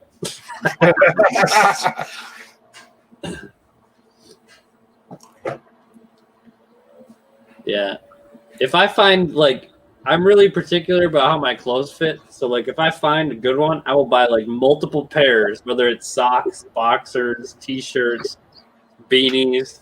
So I'm super picky. So if I find a good one, or like sweatpants, I just buy a whole bunch. So I'm good for a few years. I got a couple. Jessica needs a big gangster chain to hang him from. What's still open? McDonald's? McDonald's, Burger King. No, Wendy's? Burger King's. McDonald's, Wendy's, Taco Bell. That's it here. Taco Bell. I'm hungry. I want something to eat. I could go for some Taco Bell. Give me some McDonald's burger. I don't want Taco Bell. There's gonna be Taco Bells popping up everywhere pretty soon. Why? Because they got all those illegal kids coming. Holy shit. They got somewhere to work, huh? Damn. Damn. Yeah, I didn't even eat dinner. I had like hot tamales. Tamales are good. Although, if you can find Fruit Loops with marshmallows, Oh, hell yeah. it's the bomb. We have went through 5 boxes of that this month. Evelyn loves It it. is so good. She loves that shit. Dude. It is better than Lucky Charms with marshmallows. Fruit Loops with marshmallows is the best. Yep, Fruit Loops and marshmallow. Oh, you know what's even better? Huh. Just Go get- marshmallows? No, yeah, just bowl Yeah, not just marshmallows. Yeah, right, exactly. No, go get the Fruity Pebbles with marshmallows. Holy shit. I think I seen that. I was tempted. Oh, dude. I'm going to have to get that next then. Yep. Yeah, Fruity Pebbles is good. Yep. Yeah. She's happy she got her spot. These two are sitting there looking at me with this fucking shit-eating grin like something's wrong. Oh, What? no. It's like, what? No, she's just super happy with her SpongeBob. Oh, let me see. I got a spongy boo On boo. our Lego haul yesterday or Saturday, they went and the guy we bought 400 pounds from deals with a lot of Amazon stuff, and he deals with a lot of other toys. And I guess he had some toys that weren't sellable or weren't quite on his level to get rid of. So this was sitting there just in the corner. And Jessica's like a SpongeBob freak, so he gave her a little SpongeBob stuffed animal. It's supposed to make a farting noise, but Needs it batteries. needs a battery. The farter crapped out. Give me a Beetlejuice Funko. Yeah, she got a Beetlejuice Funko Pop figure too. My dog has the worst farts ever. Like, All dogs he do. goes to sleep and he starts farting and it smells like he's shit in the bed. Like, I don't know what the deal is, but it is bad. You feeding them puppy food? Yep. That's why puppy food's fucking disgusting. Go get Rachel Ray's. Yeah, go get some Rachel Ray's food. The shit won't smell anymore. I don't think they sell Rachel Ray around here. Yes, they do. At Walmart, You can get it at Walmart, dude. $30 for a giant dog. I get them Purina One puppy. Yeah, Purina is one of the worst dog yeah, foods you gotta can get give off a some of dog. that. You gotta read the ingredients. If it's got corn in it, stop giving it to them. Any of the corn food, man. Oh my god, that shit's terrible for dogs. No, it's got actual chunks of meat in it. That's like probably the- what stank. Dogs just eat the meat and like dig through it. You're feeding them rancid meat. Of course, this shit's gonna smell. And then I get the other ones, the old dog food, because like they're old. Yeah. But the dog foods look identical. I'm pretty sure they just like put different bags, but it's the same food. Yeah, they put different flavoring shit in the mixes probably. But don't give any of it. Read the ingredients. If the top 2 things are corn, get rid of it. No cornholio. No corn for the dogs. Yeah. It's not good for them. The pugs are really sensitive. Their Yeah. fur starts getting really bad. Ooh, Nathan dropped. Yeah, the pugs are really Everything sensitive. just went black for a minute. I don't know. I saw it turn black for a minute. I don't know. My screens went black. Who knows? New computer will fix that. Yeah. The pugs are really sensitive on foods. If we gave them different stuff that we thought was good in the beginning, and they started getting like crazy itchy all the time. The dogs did, and we started doing some research, and it was the food. You can't give them certain shit. Anything that's got corn in it, it's like really bad for dogs. Even There's no nutrients in it at all. It's just filler. Even the blue ribbon one was screwing with them. Stuff that you think is like good, it's shit. You got to read the ingredients. Well, I was feeding them just wet dog food because 2 of my dogs don't have any teeth. Oh yeah. And then one day I got the older one that has like 3 teeth. I got him regular food. And then the one with no teeth was eating it, and I was like, well, why am I paying for this expensive wet food? I'll just get you dry food if you can gum it. They just swallow it. They don't even chew the shit. Most of them just swallow it. That's why it's a real small kibble, because they don't chew it. Oh, so my son told me the other day, he come home from school and he's like, hot dogs are made out of the worst meat in the world. And I was like, oh, really? He's like, yeah, it's like really bad meat. He's like, we Googled it at school and it was so bad, all the pictures were blocked. You couldn't even see what meat it was made out of. And I was like, you're looking up hot dogs at school? And he's like, yeah. I was like, oh my gosh. He's like, I'm never eating hot dogs again. And I was like, well, I worked in a factory where they made hot dogs. And I know the pink foam meat that it makes them. Dude, did you work at Nathan's? No, I worked at Jenny O in the deboning department where they were making turkey dogs. Yeah. But I worked in the area where you get the big, pretty much the whole turkey after it goes through like the whole cutting its head off and all that good stuff and defeathering it. Then it would come to our area and they would go by and all these people would just chop off like the breast and legs and all kinds of stuff. Yeah. And then all that's left is the carcass, which has a little bit of meat on it. And then it goes into a giant grinder and that grinds it up. And then to get the meat from the ground up bones, they press it through like these screens and it comes out as like this pink foam stuff. And that's what they make dogs out of. It's pretty gross, yeah. Like it's literally ground up everything. I wouldn't care if hot dogs are made out of like fucking cow assholes and vaginas. They still taste fucking delicious. I don't give a shit. Well, pretty much is made out of that, so. I buy some Brett and I buy Nathan. I don't give a shit what the hell they make it out of. I don't care. It tastes good.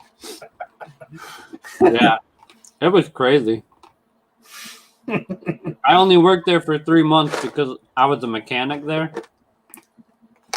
And all the people that were training me did speak English. So, like, have someone show you how to rebuild a machine that doesn't speak English, like, it's really difficult. And you're getting covered in, like, turkey fat and stuff, like, falling off all the time. Really? And it's in a cooler, so it's, like, refrigerated, so it's cold. It wasn't fun. It's funny when the people would fight, though, because they both have, like, sharp knives and they start fighting. What the hell are they fighting about? Well, because Genio used to only hire the illegal Mexicans until they got caught. So then they hired Somalians, and they still had Mexicans there, and they don't get along. Really? And then when ICE would come around, all the Mexicans wouldn't show up. I'd be like, what happened? And they're like, oh, ICE was coming, so they all quit. No shit. And then they come back with new names in like a week or two. What? Yeah, it's crazy. But they make all your turkeys, like hot dogs and turkey breasts and all that stuff. Turkey hamburgers. Yep. That's why I just stick with Sabrett's and Nathan's. They're like legit beef, and I don't care what the hell part of the cow it is. I don't give a shit. They taste good. Could be fucking cow lips. I don't care. Snouts, cow lips, ears. I just buy grass fed. It's so much more juicy. Oh, yeah. Grass from all that manure that they eat. Oh, yeah. Yeah, exactly. All the manure and, and all the chemicals they spray on the grass and stuff. Yeah, it's good. Yep. Sean says, I just feed them fake Lego. My dog eats fake Lego. You guys got dog bowl down there, you should. That's funny. But yeah. So we're gonna is next week Easter or the week after? I don't even know when Easter is this year. No. Easter's in 2 weeks. Okay. So it's the 5th? Yeah. I leave Sunday, so I'll be gone. So if you want to do it, you can do it. But I don't go anywhere, so maybe I'll do it. We'll have to come up with some shit to talk about because I don't peruse YouTube's Lego stuff all that much. I don't really pay all that much attention to what's going on in the Lego world. I catch some stuff, but I think I get more information off of Facebook than anything nowadays. Catch some stuff. Oh man, that Bricklink Facebook page is so annoying. Like literally every noob is on there, and they ask the same questions every week. Like, I got these Lego bricks that say patent pending. Are these fake? And it's like, dude, like, come on. Like, Watch a if couple you just videos. go to the page. Well, that's why I didn't get into any of the groups or anything until after we started the store. I watched as much YouTube crap as I could absorb in the beginning just to learn a lot of stuff because when we started, dude, I bet you 50% of the parts that Lego makes today I had never seen because as a kid 30 years ago, those parts weren't available. I mean, so much of from the Bionicle shit forward, all that shit was new to me. Hell, my generation Technic and forward, you've probably never seen. Well, yeah, a lot of the Technic stuff that they make now they didn't have when I was a kid. Like that big black race car, the big what the hell was that Lego kit? I don't know the number for it, but it was a big ass Technic kit. That was like one of the last. Supercar. Is that what it is?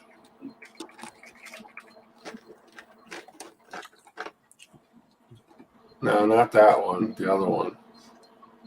Will Harper says we can talk about Just Too Good taking off the mask and saying he was bisexual.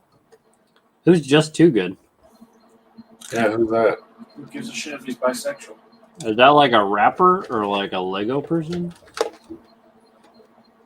I don't know.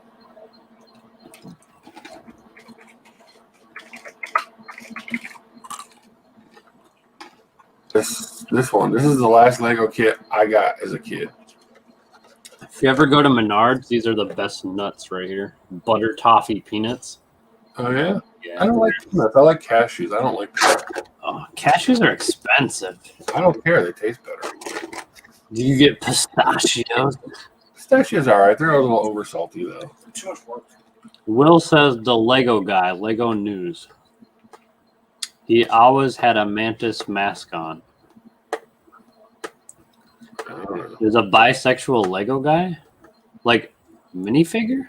Or I like like that dude was on like a Lego show.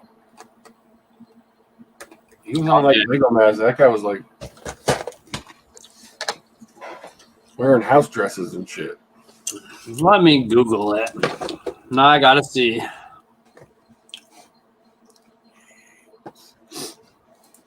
Just Too Good, huh? Where's my mouse? Here, mouse. I got rid of one of my monitors. I'm down to 3 rather than 4. That's good. I got 3 monitors too. 3 monitors is perfect. Okay. Google. Just Too Good buy. That should come up. This is the last kit I got as a kid. Damn. And ever since then, I didn't keep. I think I built it, played with it for a while, and then started getting into like girls and school and shit, and put Legos away. And I didn't play with Legos again for like 25 years. I mean, I played with them every once in a while, but I kept my Legos. I never sold them or threw them away, but I didn't actually buy any more. There's a wiki biography about this guy. Maybe I should do a biography about myself. Put it on the screen. See. I don't even know who the hell he's talking about. I don't know. It can't be that important. This here. And who cares if he's bisexual and came out? Who cares? Like, me too. He does have a mantis mask on. I've never seen him on YouTube though.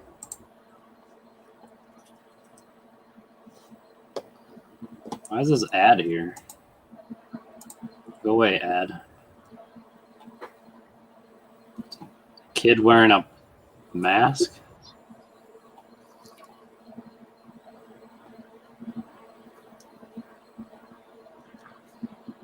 Must be this kid.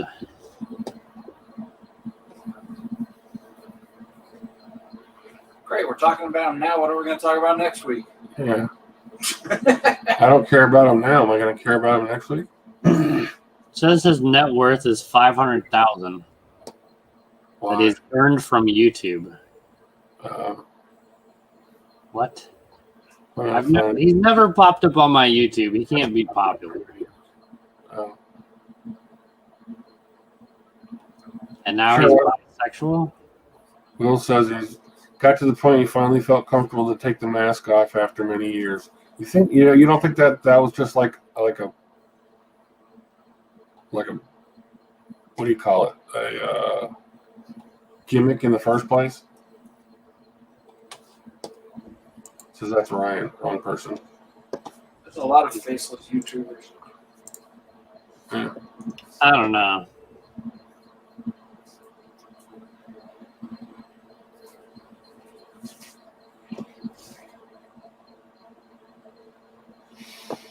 Will says that's a different guy. But that guy had the mask on. Is that not the guy? I don't know. Either way, he can't be that popular. He didn't pop up on my YouTube. Nathan's always looking for the buy Lego people. Yeah, Nathan's looking out, definitely searching out the buy Lego people. So I have like didn't show up on your radar every day, all day long. If he was popular, I would know. All I seem to get is Fox News, CNN, NBC News. All the news comes to me. Well, they know you're a liberal, so they don't tell you the truth. You people are the only people in the Lego community who don't know him. Yeah, I don't know. That's just it. We're not part of the Lego. Yeah, we're not part of this Lego community. The Lego community's here, and we are orbiting like over here. Exactly. Like here's Earth, we're on Mars over here. That's right. And the funny thing is, all of you freaks are watching us. Why? Yeah. Why are we live streaming right now? Why does everybody watch us anyway? I mean, Because we act like the adults. I think we should just come on and talk crap about whatever's going on. I think that would be great. I don't want to be like the most hated person in the Lego community, but it would be kind of fun to heckle other Lego people. Yeah, it would be. If we just made fun of other Lego people, but then they'd probably like get sad and somebody would commit Can we suicide. do great Lego reaction heckle videos? That'd be kind of fun. You start getting all of the hate Yeah, we comments. get nothing but hate. We get nothing but hate. Hey, some of the most conservative people have the most viewers because they just talk about all these stupid people. That's true. I mean, just in like news and other politics and stuff. I mean, I'm quite a sarcastic, I think, funny kind of person. I mean, I like sarcastic humor. I really like sarcastic humor. So I'm kind of like, I would be like the George Carlin of like hecklers. I don't think Jason's late to the party. He says, "What was the deal with the green mask person? What was the topic?" See, evidently Jason doesn't know who he is. He doesn't know either. That's not important. Apparently, there's a kid that wears a mask that took his mask off and is now bisexual. And so far, nobody cares. At least nobody I know cares. I mean, You want to be bisexual? Go be bisexual. What do I care? if he wanted to come out and say he was gay, that would probably make my news. But if you're bi, that's cool. Nathan keeps an eye on the gay Lego people, but not the bisexual Lego. I don't. Yeah, like no one cares. It's like 1990s. Now you have to be like the first gay transgender. That's news. No, if you were the first Lego bestiality person, you would be like legit top of the fucking Lego people. Be like a furry Lego But you'd person. have to be into the Lego animals. Yeah, you have to be into like Lego animals. It wouldn't be bestiality. It'd be more like toyality because it'd be like made out of toys. But they're animals. But they have to be animals. So Animals made out of there's toys. correlation in there, I'm sure. It's like a whole new Lego genre. I mean, they could like capitalize on that shit and be making like little weird animals. Steve says he's the most hated person in Star Wars community. Oh yeah. What he does is hated. Restoring crappy things is hated? That sounds pretty bad. Oh, I understand what he's saying because I was part of a little niche for a while, and there was plenty of hate there too. We made. We have one. Do you have one? We've got one of the signed ones here. Really? Yes, I'll go get it. Years ago, this is just like completely like side shoot, has nothing to do with Legos at all. But years ago, I was kind of a fan of the Hellraiser movies. I thought they were kind of cool. I like sci-fi shit. I like gory movies. And at one point in time, in the very early parts of our business that my old partner Steve and I started for, custom fabrication, one of the things that kind of piqued my interest was the little puzzle box. Oh. Men. No, I prefer boys, but I've moved on since then. I learned my lesson. But in the very beginning, I thought the little puzzle box in the movie was kind of interesting. I was like, it'd be kind of cool to have one of those. So I decided I wanted one, and I looked online, and at that time, there was one that had just sold on eBay, and it sold for almost $400. And I was like, damn, that's a 3-inch little block of wood that somebody sold for $300. What? Almost $400. I can get lots of wood and stuff for that. So I being the do-it-yourself kind of person that I am, I said, well, for $400, and there wasn't one for sale at the time when I was looking either. So it wasn't like there were a lot of them for sale. I said, for $400, I think I could make a few of those.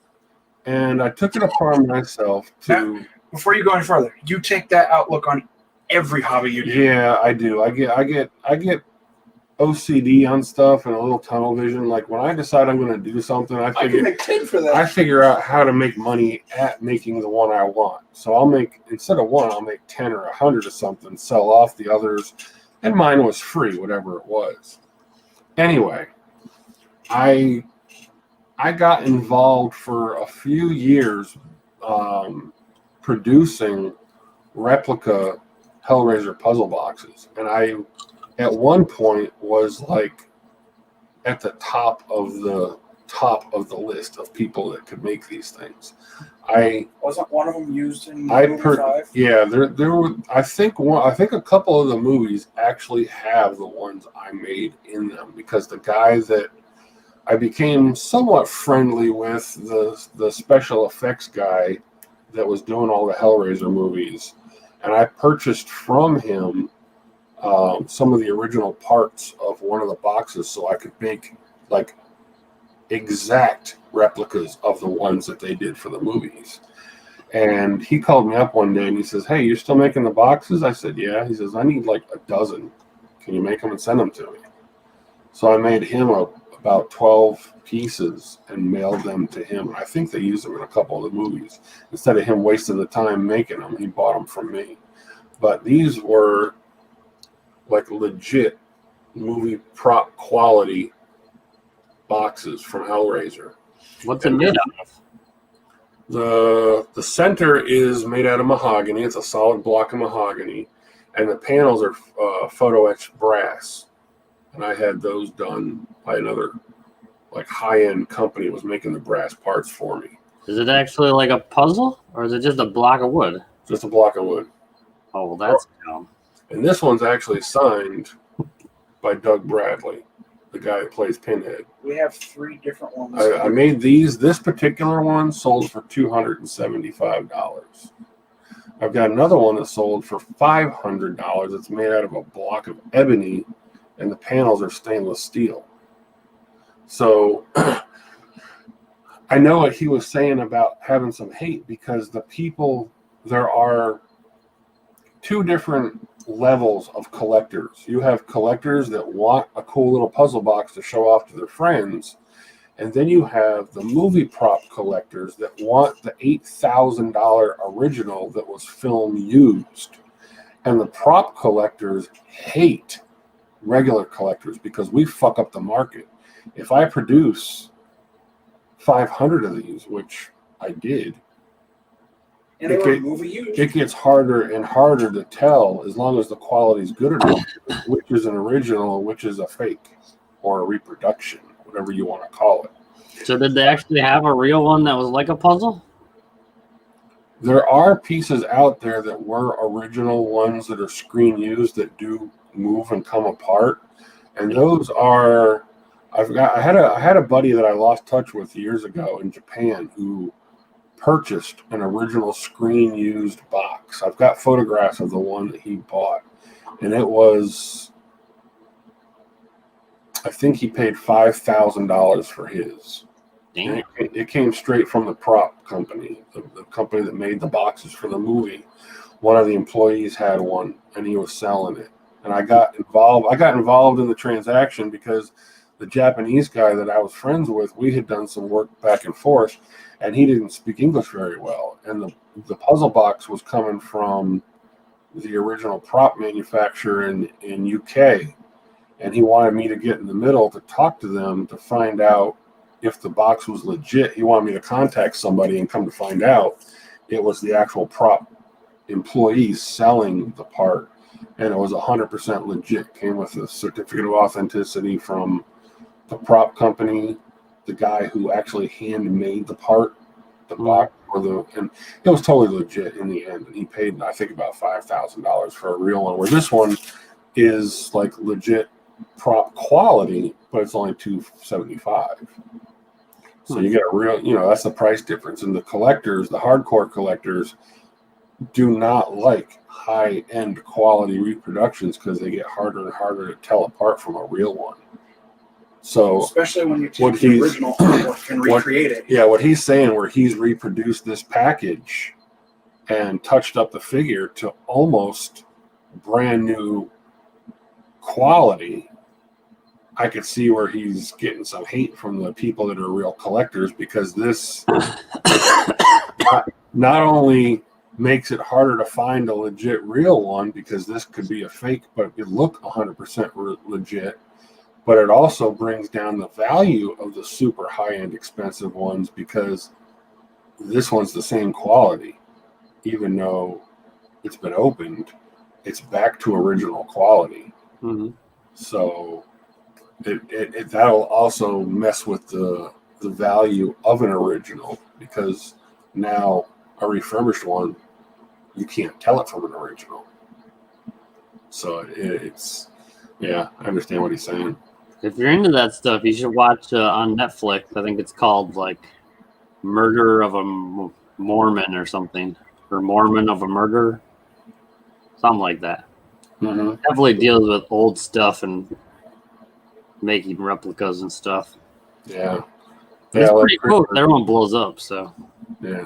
Like Chris said, they don't like the fact that the fake Lego brands even exist, because I don't get that. I mean, Lego didn't. I really don't get the whole thing with Lego. Lego did not invent the Lego.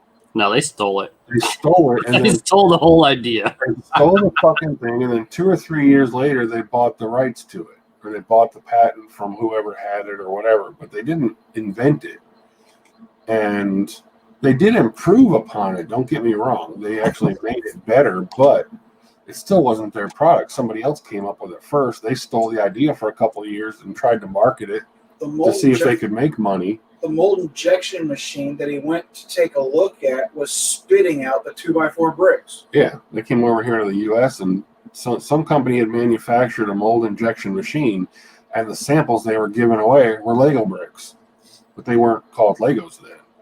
Yeah, I think it was Hasbro, I think is what they stole it from. Yeah. If you go watch Jang Bricks on YouTube, he has a whole like history and shows all the original bricks. It's quite interesting. I have my sorters watch it, so they know what to look for fakes. Cool.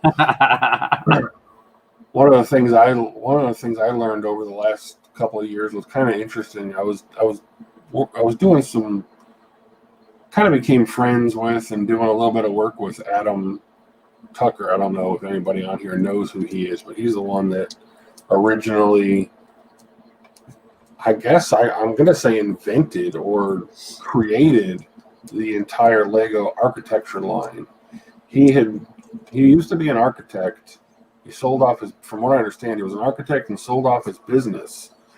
And when he sold his business, he got one of the things he was working with was creating the Lego architecture line. But I think from what I understand was he designed the kits, designed the packaging, and brought the whole thing to Lego as a complete line that they just had to pretty much buy from him and put into production. Mm-hmm. So basically, like turnkey extension of Lego, and he that's what he did for the architecture and Lego line. Was he designed the kits, designed the packaging, and just handed the whole thing over to Lego for a percentage or commission, however he was making money with them, or they bought it from him. I don't know. But working with Adam over the last couple of years was kind of cool because he had a Lego, or not even a Lego, he had a brick museum up in Chicago. Yes. I think it was Chicago. And there's a video on YouTube. If anybody hasn't seen it, you should really watch it because it's awesome. It's not so much about Lego, It's about but it's about building blocks and systems throughout history. It's got Lego, but it's got, Maybe that's the one I watched. Maybe it's got every other brand, and it goes all the way back to like ancient like wooden block kits. yeah, the super old ones or whatever. They're like old stone kits that were around hundreds of years ago and shit, and where Lincoln logs came from, and it's really cool. It's like an 2-hour long walkthrough of his museum, and unfortunately they had to close it down just this last year because of the COVID thing. It was inside of a mall, and the mall just basically shriveled up and died. And unfortunately, yeah, the museum he had, it was amazing. I mean, the video, when it was done, even the museum wasn't quite complete yet. They still had stuff and displays they were setting up.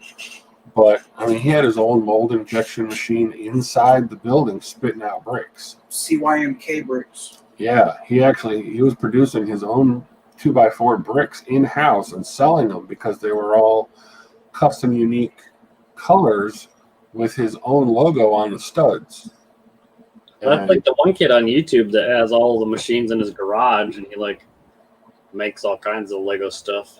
Yeah, it was really cool. But I learned a lot from Adam over the last couple of years about the actual history of Lego and shit. And there's like anybody that's a hardcore fanboy of Legos and swears by they're the only brand, they're like totally brainwashed because Lego did not invent the damn thing.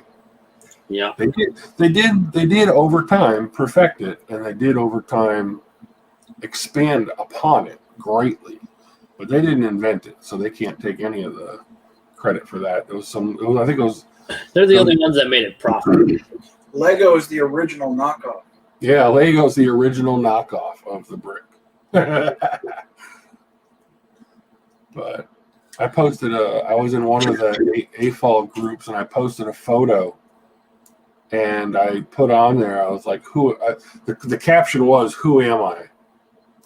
And I think it took 2 or 3 days for somebody to finally know the photo and post the correct answer. The correct answer was the original designer of the Lego brick. It was a picture. I forgot what the guy's name is now, but I posted it in the AFOL groups, and nobody knew who it was. And that was the original guy that designed them. I'll have to look it up again. It is kind of an interesting story. Nice. Well, I think we're gonna have to wrap this up. It's been like 3 hours. Oh my God! We still have 19 diehard fans out there. Crazy ass bitches. Call me a cab. All right. Thank you, everyone, for joining. If you want something, send me your info on my website, brick-slayer.com. Whoever got the ox It's So probably you're- only going to be active for like 5 more days because I'm thinking about not paying to renew it. I don't Renew think what? it's really bringing me any business. Renew what? My website. Really? Even though it's ranked on Google, I haven't had anyone say like the website and bought some. Did you build that thing on Wix or some shit too? Yeah, so it's like $100 and some for me to renew it to keep it active and stuff. I just don't think it's worth it. If you hadn't built it on there, I could host it for free. I've got a server I can host websites on. The problem is Wix locks you into their freaking bullshit little system where you can't take your website somewhere else. They do have a free version though, which is what I had originally, and then I went for the paid version because then you can link your domain name to it. But you have to pay them to host, which I think is like $100 or something. Yeah. If you get a copy of it off the website, I can host the damn thing for free. Maybe Yeah. I'll check. Any of the back end Yeah. stuff that he has through Wix. Yeah, that's the problem. I think they integrate the web design and hosting all as like you're locked into their server type thing. Yeah, you probably can't like download a copy of it and put it somewhere else. Yeah. Yeah. But you can rebuild it for free over on my server if you want to. I don't care. Yeah. You have to forward the DNS over to it, but that's easy. Yeah. Do you own the domain or did you get the domain through Wix? No, I got it through GoDaddy. Okay. Oh, yeah. Switch over to, by the way, re-forward your. Give me Yeah. that. I'll send you my address after we go off. No, what I was going to say, anybody that is anybody that's watching that owns a website, move your domain name over to namebright.com.